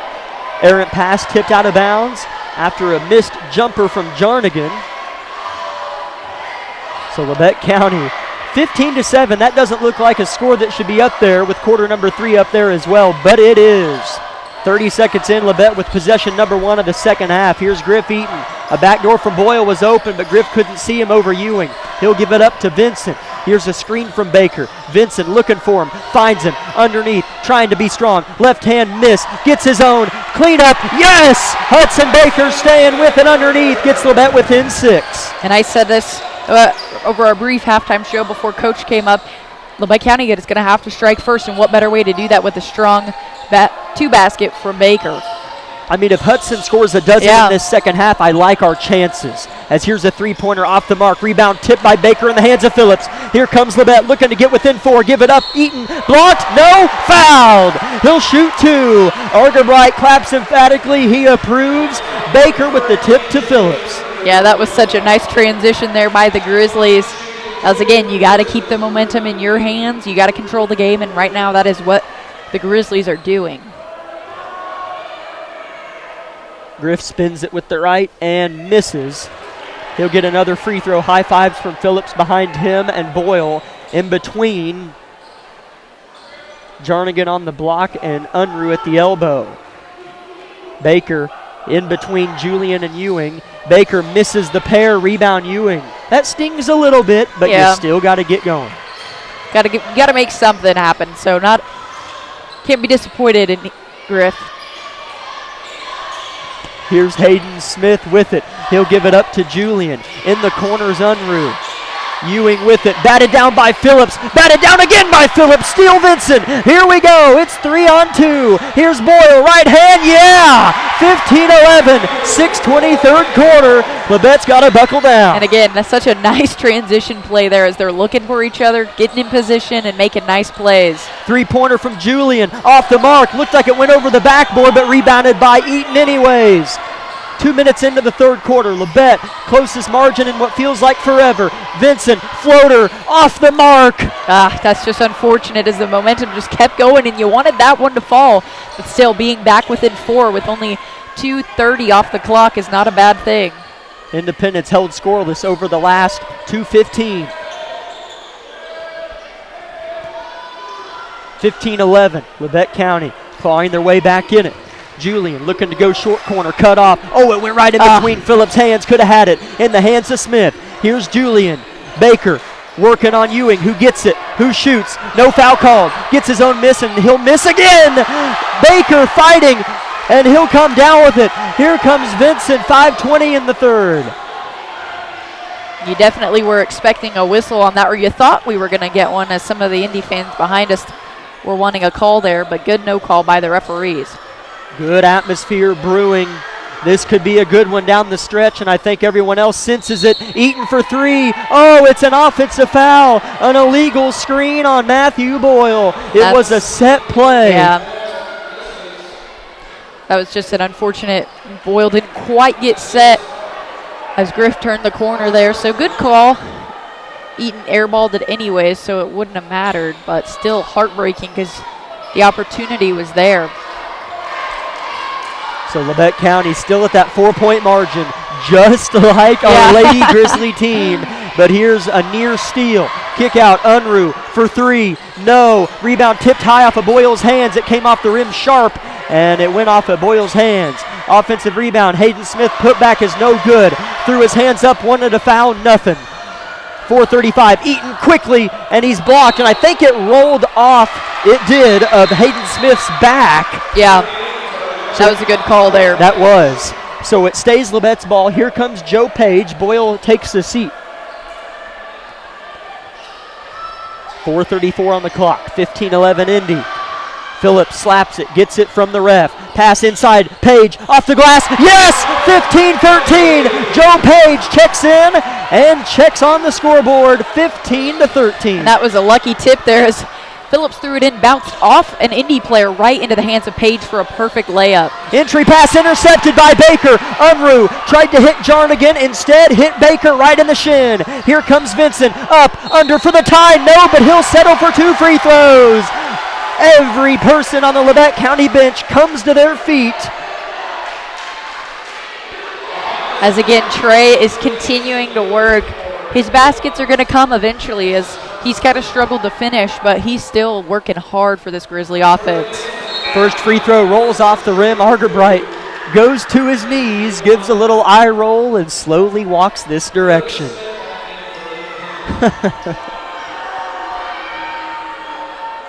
Second free throw, good. Vincent's 2 for 4 from the line with 2 points. 4:08, third quarter. Clock should be going. Clock should be going. Clock should be going. It's still not running. 15-14. Independence has had the ball 15 seconds and the clock's not running. Here's Jarnigan with it, short corner. It still isn't running. Phillips strips it, but a foul's called. Argerbright saw the clock, but never said anything. I think Argerbright wanted. and now the refs are thinking the clock's running when it shouldn't be. The mass confusion, but yet I know everything that just happened. You should go down there and explain it to him. Like, wait a minute. It was at 4:09 the whole time Independence had the ball. And so when the foul was called, Steve saw he didn't run it, and he ran it to make up for it. And then the refs go, hey, the clock's running. So it's just pure confusion. But how much time actually ran off the clock? That's I the bigger don't question. know. It's just kind of funny. I know. Knowing everything that happened. They took 8 seconds off. But everyone involved had no idea. That was glorious. All right, moving on. Now they run it. Entry pass off the hands of Jarnigan. Turnover, Independence. I apologize. I had fun with that. You did. All right, here we go. Vincent with the basketball. Labette looking for their first lead in eternity. He'll find Eaton. Bounce pass to Page. Hits a cheerleader. Turnover, Labette County. Coach Tucker gives in some instruction to the number 4 point guard, Trey Vincent. Because you want to capitalize off when Indy makes a mistake like that. And then when you turn around and do the same thing, essentially, that just hurts. Skip pass to the corner to Julian, defended by Vincent. Lucas Smith back in the game for Indy. Boy, was he productive. Getting lost in the backside and missing the floater is Indy. Rebounded by Ewing, and he's fouled and will shoot 2. But that's honestly not a horrible outcome.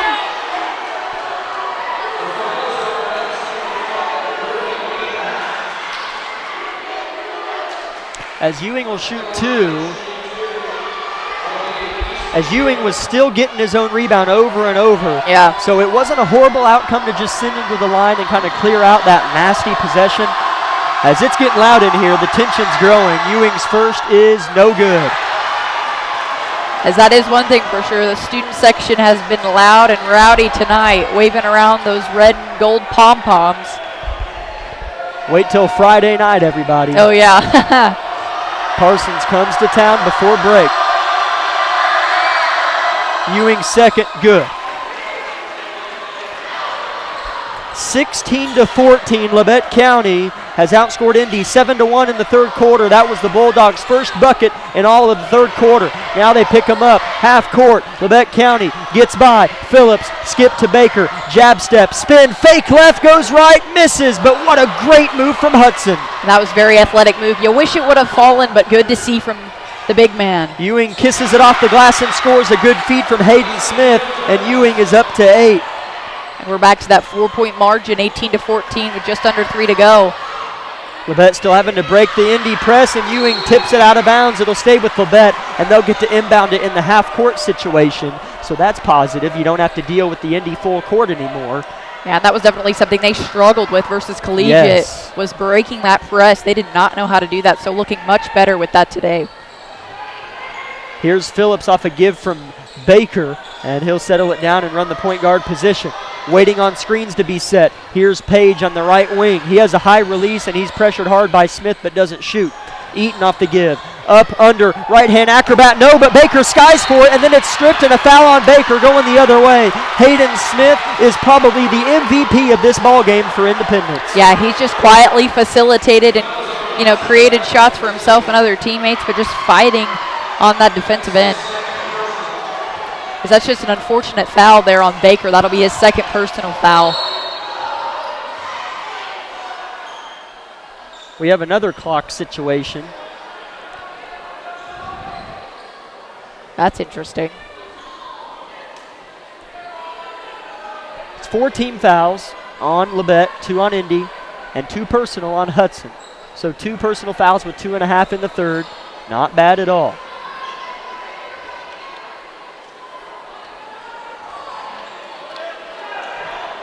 As Hayden Smith will walk it up, and we're underway. Nothing really changed when the refs talk to the score table personnel. So here we go, 14-18, Indy on top. Here's Lucas Smith, big 3, hits it. Yeah, and you just can't, Grizzlies didn't get a hand in his face. You can't leave a guy open like that because the way Indy's shot tonight, they're not going to miss that. Lucas Smith is a darn good ball player, and he's come off the bench, and he's played quite a bit, and he is darn good. And here's a foul on Independence. That'll be the third on Hayden Smith. That's a big third. Coach Smith will leave him in the game, and that's 3 on Independence as a team. Labette with 4 timeouts remaining, Independence with 5. At least that's what the scoreboard shows. Here's Griff Eaton, off balance, 2-pointer, in and out. Rebound, Julian. And here we go. Yep. Just like we saw a couple hours ago, Isabel. This is a big last minute 44 in the third here. As this is going to set the tone for if Labette's going to make it. Here's the block by Phillips. Is going up with it was Jarnigan on the layup. As Bates and Heston check in for Page and Eaton. As I was saying, this is going to set the tone for, do they make that 4-quarter push, or are they just playing catch-up the entire fourth quarter? Hayden Smith playing with 3 personals, going to throw it in. Lucas Smith back-to-back threes, in and out. He felt it. Jarnigan is fouled. Jarnigan will shoot 2. Phillips was going for his second block on Jarnigan of the possession, and that time got called for the foul. As you're right, Labette County lost the game in the third quarter, in my opinion, at Circle. Yeah. As it was tied with 20 seconds left, and then they were down 6 going into the fourth. And they never came back. Jarnigan misses the first.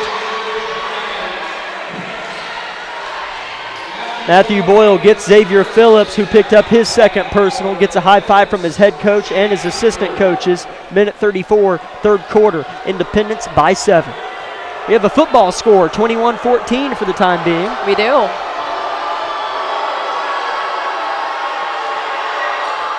And Jarnigan misses again. Boyle chases down the rebound in the far corner.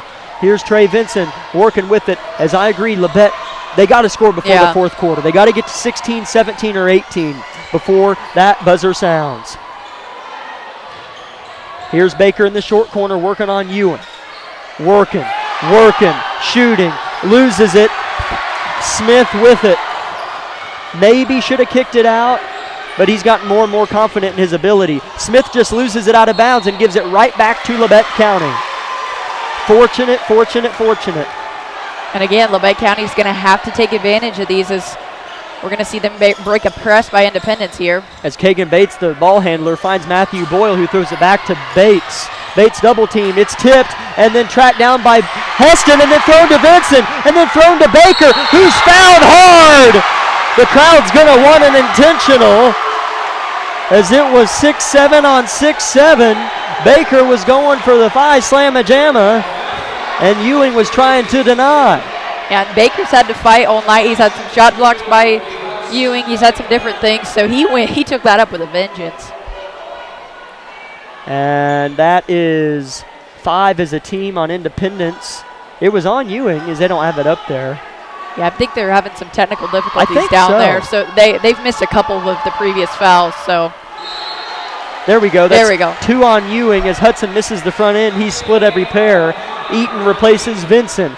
On the floor for Labette is Bates, Heston. Baker at the line shooting 1. Boyle and Eaton. And on the floor for Independence is Julian, Ewing, Unruh, Smith, it's not Smith, it's Lucas Smith, not Hayden Smith, and Jarnigan. Baker misses them both. Again, stings a little bit. Yeah. Down 7, you gotta close that gap. Independence threatening. Jarnigan underneath, quadruple teamed, and now he'll kick it out. Lucas Smith wants another, misses, rebound fought for. Heston's gonna tip it out of bounds, and it stays with Black. Still good effort though by Heston. If he hadn't gotten there to at least fight for it, they could have easily regained possession and tried to go for a second chance look. 40 seconds left. And Labette County got caught sleeping, and Unruh lays it in, uncontested by anyone. And now it's out to 9, and Labette County looking like they're going to lose it again in the third quarter, just like they did against Circle. Yeah, that was just poor lack of awareness there, as the ref did blow the whistle and nobody was there to cover the lower block. 30 seconds, third quarter. Labette, we've been saying, and I know I wouldn't score if I was out there, but they're going to have to score, and lo and behold, Independence has scored. 17 seconds in the third. Here's Bates with it, looking to drive, kick out Boyle. What a nice kick. Boyle for 3, too strong, rebound high. Boyle fighting, loses it. 8 seconds. Here comes Julian. Long pass up ahead. Ewing defended by Bates, and Bates purposefully fouled Ewing as he just kind of bumped him with his hip and caused him to miss the layup. So Ewing will shoot 2, and this lead could be 11, Isabel. Labette County cannot close out a third quarter. Yeah, that's just something that I hope both coaches work on with their teams, because, I mean, both these games can be much closer, but this is just lack of production in the third quarter. Ewing misses the front end. I will say that was the one thing. Bates didn't, give up the basket for an easy 2 points. He's making Ewing earn it. Yeah, it was definitely risky, but because Ewing still could have made it. Yeah, exactly. It's hard to know in those situations. But it paid off. Kagan's so smart. Yeah. So smart. Ewing misses them both. Kagan, you're a genius. As that's got to be a jump ball, right? Yeah. And it is, as Jarnigan came down with it, and I think it was Barrett or Boyle. It just kind of all happened, who created the jump ball. So Labette has 1.6. Phillips just throws it into Eaton, who touches it. Clock runs. He'll heave it and miss it. So at the end of 3, thanks to 2 missed Ewing free throws, Labette still within single digits and manageable. 23-14, Independence, 60 seconds on KLKC. With many years of combined experience, Eye Care Associates of Parsons has set the framework in providing comprehensive eye health examinations for all ages and routine vision care for families throughout the 4-state area. Our optometrists and staff provide remarkable care with state-of-the-art technology to help with diagnosis and management of eye health conditions. Give us a call or visit our website to schedule your next eye exam. Eye Care Associates of Parsons. Experience modern eye care.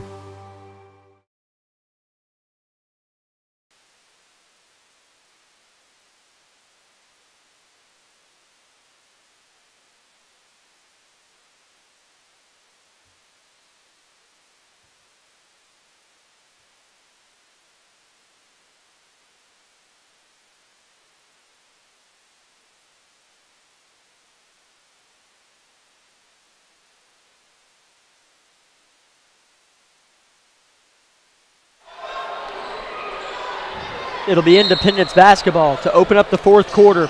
And Labette County, if I just had to take a shot, they're going to have to put up an 18-point third quarter and hold Indy to 8. Here's a skip pass and a jumper, in and out, rebound Jarnigan, and he will miss. Rebound way high in the air and tipped out by Ewing. Flying in is Julian and making it. Dagger, dagger, and dagger. Yeah, that was unfortunate. Hudson tipped it out, hoping to get to Troy Vincent up at the top of the key, but it fell into the arms of Julian. Eaton misses a layup, but Baker cleans it up and is fouled before he can get the put up. Put back. That'll be third personal on Ewing.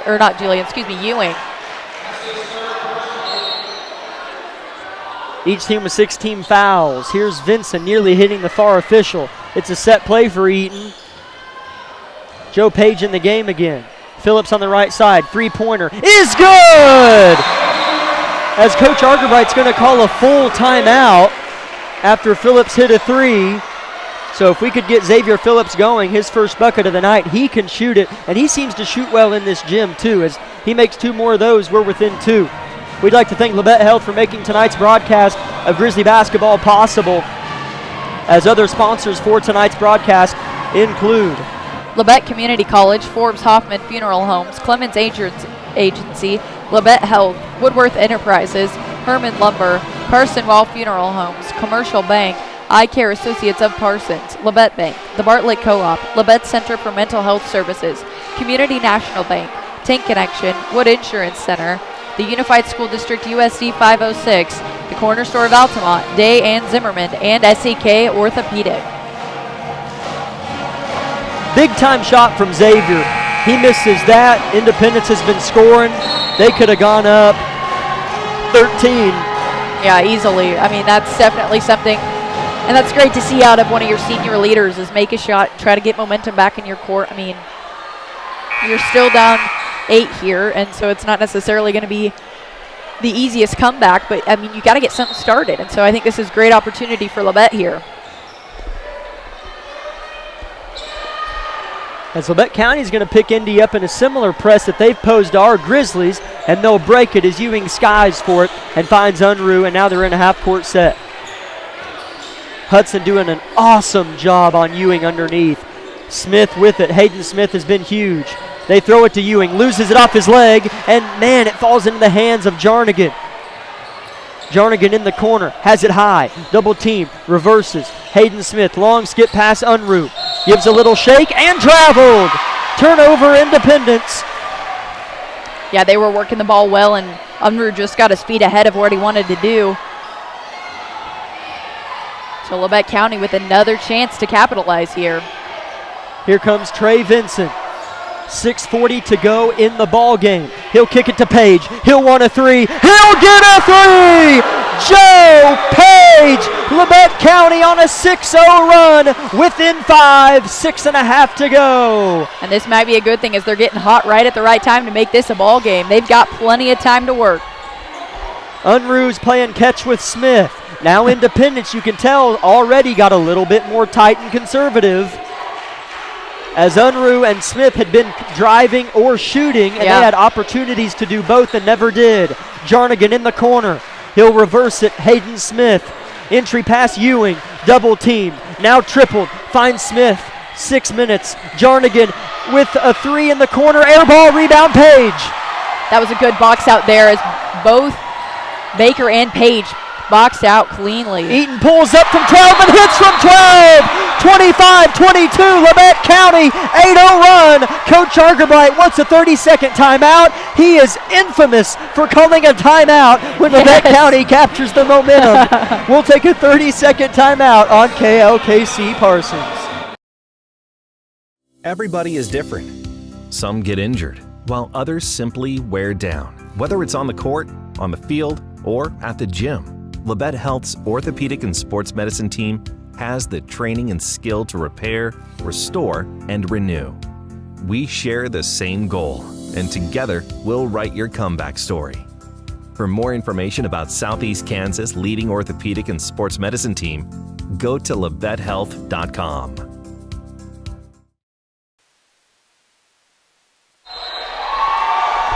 Atmosphere is ramping up. Labette County has outscored Indy 8-2 in the fourth quarter. I said they would need to outscore them 18-8 to get them, and they're on their way to do so.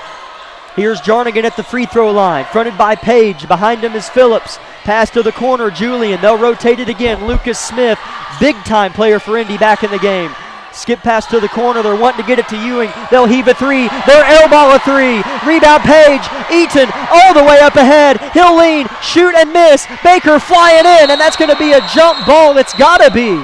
It is, and it stays with Labette County as Griffin Eaton had a 1-on-3 situation, not in his favor, and he still went right at the rim. Yeah, it wasn't a bad shot selection, though. Eaton was moving fast, but good effort by Hudson on the jump ball on the backside. 8-0 run for Labette. Eaton weaving in the black jerseys. Page for the lead, or the tie, pardon me. Misses it. Long rebound, out of bounds. Off of Julian, stays with Labette County. 5 minutes to play, 3-point Indy lead. All the mo is starting to swing. As Labette County can't get ahead of themselves here. They just need to continue to play smart, not turn the ball over. Page threw it away. He didn't look before he threw it. Threw it right to Lucas Smith. Yeah, and that's costly as Labette County now has to get on D. Hayden Smith hits Jarnigan. Better ball movement from the Bulldogs, but again, they're tight. They're not looking to drive. Yeah, no, they're not doing much of it. Like Jarnigan underneath the rim just kicks it out, and now here's a pass across the paint, and Hayden Smith lays it in. And that was just poor defense there on the Grizzlies. As now you're back down 5. Eaton's going to drive and kick to Vincent. He'll head fake and drive. Spin off Lucas. Give to Page. Three-pointer is good! Joe Page for three! His second of the ball game. 27-25. Argerbright really trying to amp up his defense here. He's near the half-court line. Here's a floater off the mark. Rebound tipped to the corner and in the hands of Lucas Smith. Dump inside Ewing, working. shoots it, misses, rebound Griff Eaton. Here comes Labette down by just 2, 350. Page wants a 3, he'll miss it. Rebound Lucas Smith as Argerbright approves of the shot. Yeah, he was hot, so why not take the shot there? Griff Eaton gets a hand in a passing lane and tips it out. It stays with Independence, but the substitutions have really slowed down as Coach Argerbright, why did I open my mouth, as here comes Matthew Boyle. Announcers can make anything happen, Isabel. We actually are the ones with all the power. That's right. As Coach Smith wants a 60-second timeout and has a word with his assistant coaches as his team will have the ball, 3.5 to go with a 2-point lead when we return in 30 seconds on KLKC. High school sports fans, follow your team live with the free ScoreStream mobile app. Just download ScoreStream to get real-time scores, photos, and awesome video from your game and your rivals. Plus, follow your favorite teams and friends. Get real-time high school sports from ScoreStream.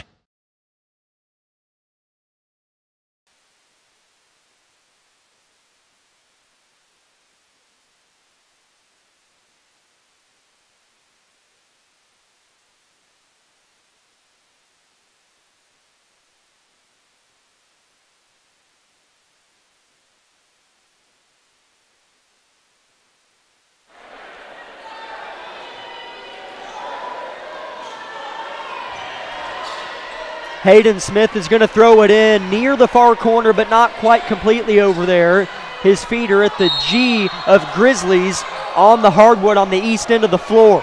He'll throw it in and enter play. 3:35, Labette with a 2-point deficit.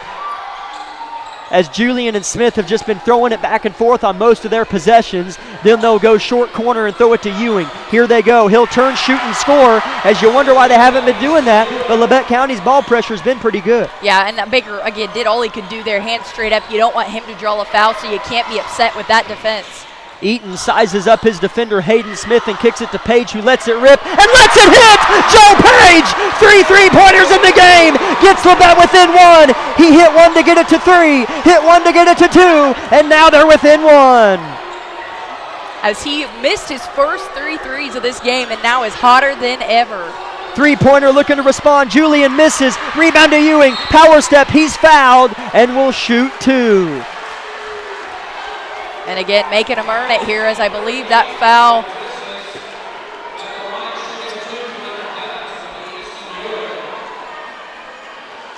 I believe it's on Griff Eaton, but I was waiting to see what the scoreboard told me. Ewing has split every pair except for one where he missed both, and he makes this. Joe Page has a gorgeous release. It starts about neck high and finishes about eye level. Yeah. It's a pretty high release. 2:48, Ewing looking to make it a 3-point lead and does. 31-28 Independence. Ewing with 12, Vincent drives with the lane, rejected, picked up by Baker, head fakes, lay in, and one! Baker will go to the line to tie it, got his man to bite, Ewing hit the deck, and Baker made him pay. Yeah, that was a great capitalization right there with Ewing spending his jumps on a block, and then Baker putting it in for 2 and getting the and 1. Baker with 8 points, first bucket of the fourth quarter. Man, multiple bodies hit the deck. This place is electric right now. 31-30 Independence. Baker shooting 1. Independence with 17 fouls. Labette with 6. That is 4 on Hayden Smith. Baker for the tie with 2:37 on the scoreboard. Short, rebound Phillips with good position for the lead. No, rebound high. Baker for the lead. Yes! Hudson Baker! Unbelievable! 32-31 Labette. And he is putting in all the work right now as Coach Argerbright lifts his hands in the air to get the student section to just erupt. As this is huge for Labette County. Here's a pass to Easton Ewing, nearly intercepted. What a hook pass, and it's stripped by Griff Eaton. Here comes Griff. It's 4-on-2. He'll pull up. He'll miss short. Rebound Phillips. What a snag. He'll get the hook shot to go. What a hook shot from Xavier Phillips. What a hook shot from Xavier Phillips. Labette County leads 34-31. Full timeout. Coach Argerbright will be back in 30 seconds. KLKC Parsons. My name is Bria and I'm a pharmacist at Bowen Pharmacy. I'm here today to tell you about one of our patient programs, Meds to Beds. Bowen Pharmacy South is located in the medical office building at Labette Health. Our staff works closely with the doctors, nurses, and social care workers to ensure that your transition out of the hospital is an easier and more convenient experience for you and your loved ones. If you are having inpatient or outpatient surgery, we will get your medications directly from your doctor and deliver them right to your hospital bed. If you are having a baby, we will get your medications or anything else that you may need to get your family home without the hassle of making several stops along the way. Whether you're here for a few hours or it is in the fourth quarter. Independence has 8 points in the fourth quarter, while Labette County has 4 3-pointers and 4 2-pointers. So what is that, 20? They've outscored Independence 20-8 in the fourth quarter and lead by 3. And if you would ask me in the beginning of this quarter if they could do that, I would have looked at you and said no, compared to the production of them only scoring 7 points in the third quarter. So this is insane offensive production by Labette County. Reminds me just like the game at Independence. Labette trailed by a bunch with a few minutes to go and won it. Here's a kick to Lucas Smith, and he traveled. Argerbright, 2 emphatic fist pumps and stomps. Labette County, fresh out of an ARG timeout, create a turnover. As they're going to try to get the ball in quick here, as Coach Smith was trying to get his guys to come up and press as they were getting ready to go into a half-court set. Vincent's fouled from behind, and he'll shoot 1 and 1. As free throws are going to be vital. Yep. You're only up 3, so if Independence makes a 2 or hits a 3, whatever, they might not foul, as you're not up by a lot, so they're not just going to foul immediately. But free throws will be big should you have a lead late. Yeah, and I mean, especially for Indy being down at this point, they are going to want to foul and force you to, earn those points. So Labette County, to just extend that lead a little bit, is going to need to knock these down. Vincent with a huge 1 and 1. Missed it deep. Rebound Ewing. Yeah, that's unfortunate, but that's okay because Labette County just needs to come down here and play clean D. Minute 40 in the game. Labette outscoring them 20-8. Fourth quarter. Usually that happens to Labette. Not tonight. Entry pass. Jarnigan inside. Unruh misses the floater. Baker fighting. Baker coming away, and a jump ball is going to be created. Jimmy Unruh, fantastic play, young man. Gives his team back the basketball. Possession arrow, Bulldogs. As that was good effort by Hudson to just kind of hang on to the ball. But we'll see what Independence runs here as the set plays called in. Here's a 3-pointer for the tie from Julian. Missed it left rim. Tipped high in the air. That's got to be a foul. Yes, sir! Jernigan, foul going the other way. Coach Smith trying to get his troops in order. As that is going to be a 1 and 1. As Argerbright yells at Page, finish. It was a positive reinforcement. It was. I was just getting ready to say I was watching that as well. And you got to love a coach that's got so much energy, and Coach Argerbright definitely brings that to this team. Vincent, another 1 and 1. Missed it short. Here comes Independence. Argerbright wasn't even watching the free throw. He was looking at Tucker. As Eaton steals an entry pass. Eaton, he is lightning quick, lays it in.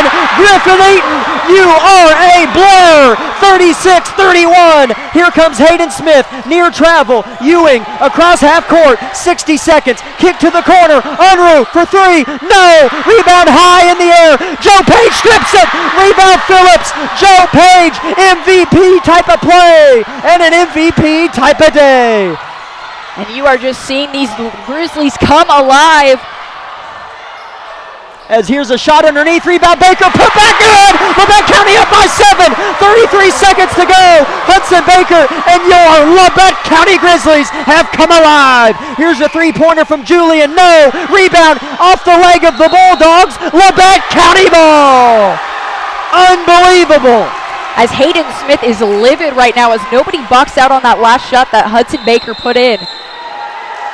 and he is ripping his team apart as Coach Smith's going to call a timeout. 30-second, or it's a full, but we'll just take 30. Griffin Eaton, Joe Page, Hudson Baker, Trey Vincent, get after it, young fellas. 38-31.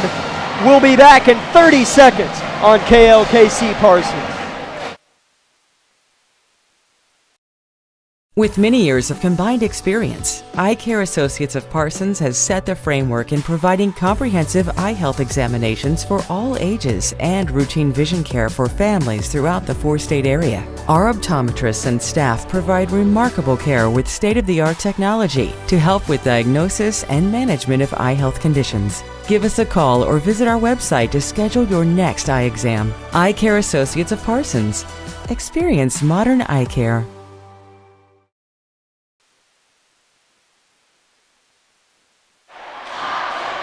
Labette County scored just 7 points in the first half combined, and they put up well over 20 now in the fourth quarter alone and lead Independence 38-31, 24 seconds, and the basketball. Here comes the football coach out of Coach Argabright, as he'll have Vincent throw it in, and Baker, Eaton, and Phillips all out of bounds with him.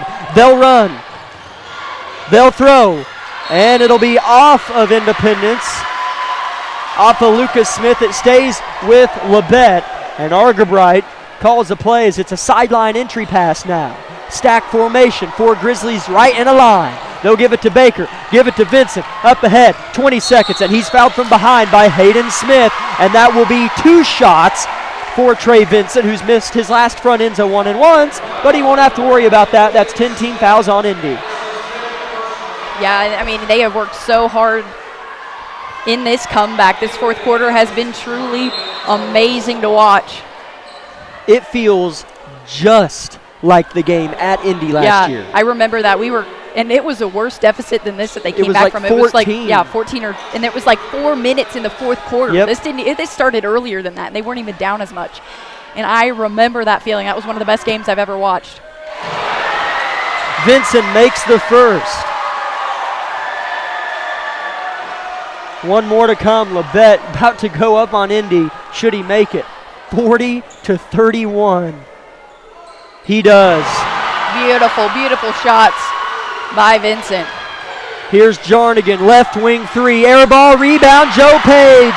He'll tuck it. Indy, I think they're going to back off, and they will. Your LC Grizzlies have started SEK play 1-0 and take down the Indy Bulldogs. Hugs all around, coaching staff to coaching staff, players to players.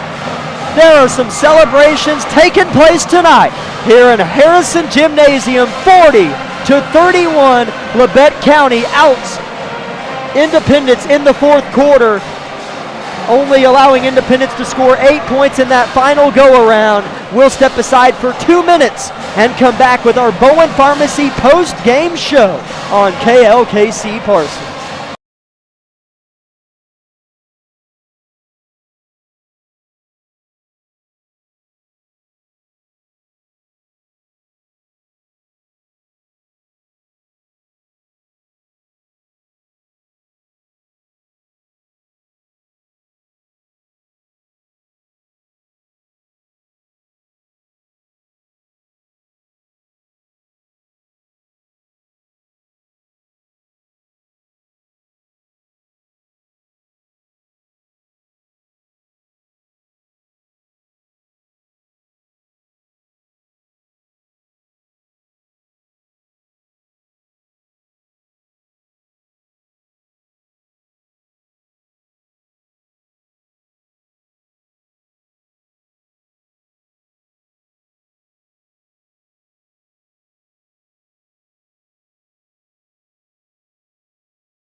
in the moment when you can't score, it feels like a lot. Labette trailed Independence 7-15 at the halftime break and they were actually outscored in the third quarter 8-7. So at the end of 3, it was 23-14 Indy. And at the end of the game, 40-31 LC Grizzlies. That means they outscored Indy 26-8 in the fourth quarter. And Isabel, the reason why that feels so good is because it felt like for those first 3 quarters, same old, we still have a chance, and then we just let it bleed in the third and then lose it by 12 in the fourth. But we finally gave someone else a taste of what we've been eating, what feels like all year, in that fourth quarter. Yeah, and I definitely think what Coach Argerbright said to us at the Circle game is like, look, we've got to, continue to work hard, continue to put that effort in at the very end. And he told us, he was like, that stuff's going to come. We're going to be prevalent, but we got to kind of get kicked down a few times, play some better teams, and, get that experience. And I think they took everything that they learned to heart. I think they were sick and tired of, putting themselves in those positions, because we've seen them in those positions for 3 games now. And they were finally able to go, we've had enough of this, and stick it to them. And so I was super impressed with how they played, because I thought, going into the fourth, we were going to see very similar, like, oh, here we go again, like you said. But we didn't, and I'm very glad we didn't. And I think when we interview Coach Argerbright here in a few minutes, we're going to hear some very emphatic words from him and excitement and just how proud he is of this team. This is the Bowen Pharmacy post-game show of Grizzly basketball you're listening to on KLKC and KLKC Sports on YouTube. As leading scorer for Labette County was Hudson Baker with 12, and probably the toughest matchup he'll face inside the SEK with Easton Ewing, who matched him with 12. So that was a really fun bout. No one really got in foul trouble. They both blocked well. They made good plays. They made good rebounds. They made good putbacks. But Hudson Baker, I feel like, obviously made a couple bigger plays. Yeah, I definitely think at the end of the game. Oh, for sure. He was there, and you could kind of tell. I mean, he was frustrated, and who wouldn't be if you're playing on a guy the same size as you, pushing you around. I mean, big post players play a very physical game anyways. Right. And so he fought a lot in that, and you could kind of see the frustration on his face, and, you feel for him.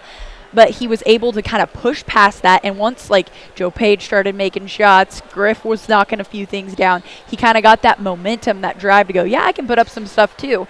And you saw him do putbacks, drive his own lane. So it was huge. Plus, he contained Ewing. I mean, Ewing didn't pop off and have an insane night, which is a lot of credit to Hudson. So you can't be upset about that whatsoever. But, yeah, definitely an impressive performance by Hudson Baker. As Coach Argerbright has made his way out of the locker room, getting some high fives. Well-deserved, that is, for sure, as he's going to make his way up here. He'll probably be stopped a couple times along the way, so we'll fill a little bit more time here. What's up, Isabel? Okay.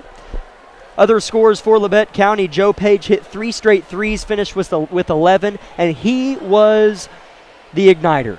He got the comeback going. And the first 3 he hit, got it from 6-3. Then I think they scored a 2. So his next 3 got it to a 2-point deficit. Then I think they just made a free throw or a 2. Yep. And then he hit another one that got it to 1, and then it was gone. It was gone. Griff Eaton, awesome. Finished with 6, had 4 in the fourth quarter. Huge steals. He's lightning quick. Yep. We get down the floor and make those lay-ins. Trey Vincent had 4. Eaton had 6 total. Xavier Phillips had 5, but hit a big 3 before Page got going that got it to 7. Yeah. And then Boyle had 2 points. For Independence, Hayden Smith had 8. He was quieted down in the second half. Lucas Smith had 5, and Camden Julian had 4. Coach, good to have you with us, and this will be a fun one. As it was kind of, for a while anyways, I'll let you get your headset on. It felt like another one of those. Yeah. First quarter, at least on my unofficial. Yep, okay, all right, I was right. 4 points first quarter, 3rd points in the second. Still in the third struggle, get outscored 7-8. Fourth quarter, it was on. Yeah. Walk us through a little bit of that. We just always talk, I'm trying to remember, it's 14-23 going in that fourth, and we just talked about it. We went in the break, and we talked about it. We said, we went into the break down 8, that's 3 buckets. We came out, and we're still in the third and played better. And we're still down 3 buckets. Nothing changed. We got to hit some buckets, and we couldn't get that ball to go in that first half. In and out, miss layup. But I'm going to try not to get emotional. I told these guys in the locker room, I love coaching here. It don't matter what group I have. These guys just compete. We saw that last year. The culture of our program is really good right now. Just with guys believing, and it's not always going well, but they always finish. Guys just hit some shots and started believing, and that just cranked up our defense a little bit more, and that's what we needed. We needed that extra gear, and we talked about that all night. Extra gear, find that extra gear. And we found it tonight in that fourth quarter, so hats off to those seniors. They led us through that fourth quarter. I mean, there were a few different phases that we went through in part of this win in that fourth quarter. One was holding Independence to 8 points in the fourth quarter. Yeah. And part of that, and part of the 26-point fourth quarter, I know Xavier hit a 3 to get it to 7 or something. Then Page took over, hit 3 straight. Yeah. Then Griff Eaton stealing, making layups. It was a real group effort. Yeah, I told them in the locker room, if we could play like that every quarter, we could be really dangerous this year. Just a whole group effort. Joe got going in that fourth, and once he hits one, it's green light for him. I'm telling him green light. That kid was right in his face, and he stepped in and he hit a big time shot there. Just a phenomenal shooter when he gets his feet set. If he's out of control, not so much. But we've talked to him about getting those feet set, and we started running that screen and roll from the top there in the last, and he was in the corner, and Trey and Griff really found their teammates. They found Xavier, they found Joe a bunch of times. So not just scoring, those guys were doing it, but a guy that I don't even know how many points he had. Xavier only had 5 points, but man, they were big points. Yes, huge points there down the stretch. And the thing I'm going to talk about him is missed some shots early that just went in and out and just couldn't buy one. Couldn't buy a layup, couldn't buy 3. But his defense on top of that, on that 1-3-1, that's the hardest spot to play. That in the bottom. So on all night, I switched him off just a couple of times, but for him to get top and play, the whole game and have to do that all over the places, phenomenal job. Oh man, yeah, that length out there really bothered Julian and Smith playing pitch and catch out there late, and all 5 of Phillip's points came in the fourth quarter. But you hold Easton Ewing to 12, which is pretty good. Yeah, but man, Hudson Baker battled. Didn't make, or he made 1 field goal in the first half. And man, some of those offensive rebounds, even if he wasn't the recipient of it, he was in there and would tip it around. He was big. Just a force in that fourth quarter too. The thing I'm going to talk about with him too is, he struggled early, kept that confidence coming off of the flu, didn't play on Saturday for us, so kind of getting his feet back wet a little bit, honestly. He actually threw up there in the locker room after the game, so I know he's hurting a little bit wherever he's at. Poor kid. He did the chant, and then he started about to throw up, so he just battled a warrior that has been through here and played since a freshman. He knows what it takes. He knows he's been in those games. He's been in games when he came back last year. And so just to finish it off, and what a fourth quarter. And we just got to start bringing it the first half a little bit better. But I can't say I'm not pleased with the finish. We really did a nice job in the fourth. Yeah, it really was. And coaches there, we know what this team can do, and if there were any doubt in anybody's mind, the fourth quarter definitely eased that, at least in terms of potential. But what can happen? So it's not a constant 7-8 point deficit at half, or not always that, but just those low scoring first couple quarters. Is there anything that just we got to turn our defense into offense? And when we scored early in that third quarter, it was off transition. And that's, I keep telling these guys, they're really good when they get stops and then they push. That's when we're at our best. Yes. So we've just got to keep finding ways to do that. And I told them at half, guys, we only got 7 points, but the only good thing is you're only down 8. You're in the game. They only got 15. So I talked about it in the locker room for the game. We've been known to hold people under 40, and the last 4 games we've given up way more than 50. So. It was a battle-tested thing where I said, we got to start holding people under 40, getting back to what we do. Doesn't matter how many we scored. That's right. We can be in these knockout dragouts, and we're fine. We've been here, done that. So would it be great to score more points? Yes, hopefully we do. But if we focus on our defense, that'll lead us to offense. That's right. Making other teams play bad is a huge thing. A huge thing. And you guys are definitely good at that, especially when things aren't going so hot on your end. So that's huge. But how does it feel, man? I mean, big comeback win like this, and now you're 1-0 in SEK. Yep, exactly. That circle tournament, You're 1-3 coming into tonight. That's gone. Yeah. You're 1-0. Yeah. And you host Yeah. Parsons. We're ready to rip. I mean, that's got to feel good. Yeah, Parsons is struggling a little bit, but that means nothing to us. Right. They've come in here and beat us for 3 straight years since I've been here. So it's going to be a big challenge. They come in here and they play aggressively and they play fast.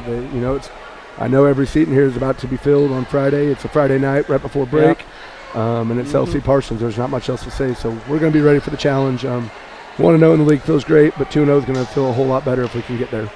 That's right. As Coach, any final thoughts? Any players you want to point out? Anything I thought that? Matthew Boyle did a really nice job tonight. He did. And it might not show in the stat book, but he had some great box outs down there. Griffin and Trey, if Trey can make a free throw, I don't even want to know what we shot free throws because it was bad. Not as bad as it looks here, but it felt bad. But I really want to commend those freshmen. They're probably not playing all the minutes they want to play, but man, they're giving me good minutes when they have to and getting their feet wet. And Yes. it's only going to help them down the stretch. Every minute they get on the court in the varsity game is going to help them. So I got to find that depth and find that balance. Another thing is Hudson came out with a minute left in the in the third. I haven't really done that a whole lot this year. So just give him that extra breather and having those bench guys there to have my back. That's crucial for us too. I thought the bench was positive tonight. They were energetic. They were all over the place, and I really want to give a shout out to our student crowd. It's probably the loudest I've heard it here in a long time. They were enthusiastic. They were cheering, and they really propelled us there in that fourth quarter. Yeah, it was juice. They were a big part of it. And that's one last thing. You bring up a good point. A lot of teams, when they're given a bench, 2 freshmen who never really don't have that experience, they come in and steps backwards are taken. But I feel like when you put Barrett in or Kagan, there aren't steps backwards taken. Yeah. They do a fantastic job of just coming in and keeping the ship right. Yeah. They just come in, and we're trying to help them limit turnovers and get them a feel for the game because they're both great slashers and they're really fast. So they're going to keep helping us, and we just got to keep finding ways to use them. So that's right. I appreciate you guys tonight. Yeah. Great win. Great night to be a Labette County Grizzly. Proud of this program, and hopefully we can come out 2-0 going into break. Go Grizzlies. That's right. Thanks, Coach. Great win tonight, my friend. We'll talk to you on Friday night. Go get those Vikings. Thanks, Coach. As that game will be here. Girls will be at 6 o'clock as normal scheduling, and boys will follow after the girls' game concludes. It starts at 6. That's when the girls start. Isabel, any final thoughts? It was a wild one, just like Indy and LC always is. Yeah, it was definitely fun, and hopefully you got some of that excitement on the air or watching the live stream tonight, but it was definitely fun to be here in the gym. So please come join us Friday night as we take on Parsons, because we definitely, like Coach said, that student crowd was huge, but it also means the world to these kids when our community comes out and supports them. So we thank you guys so much for supporting us, supporting these Grizzlies, and we just look forward to seeing you guys on Friday. Pre-game show will start around 5:50 on Friday, and we thank you for tuning in for yet another night of Grizzly basketball tonight. The Grizzlies split it. Girls lose, boys win a big-time comeback. Again, join us Friday night, 6 o'clock, as we host those Vikings from Parsons. We'll talk to you soon here on KLKC. Have a good night, and as always, God bless.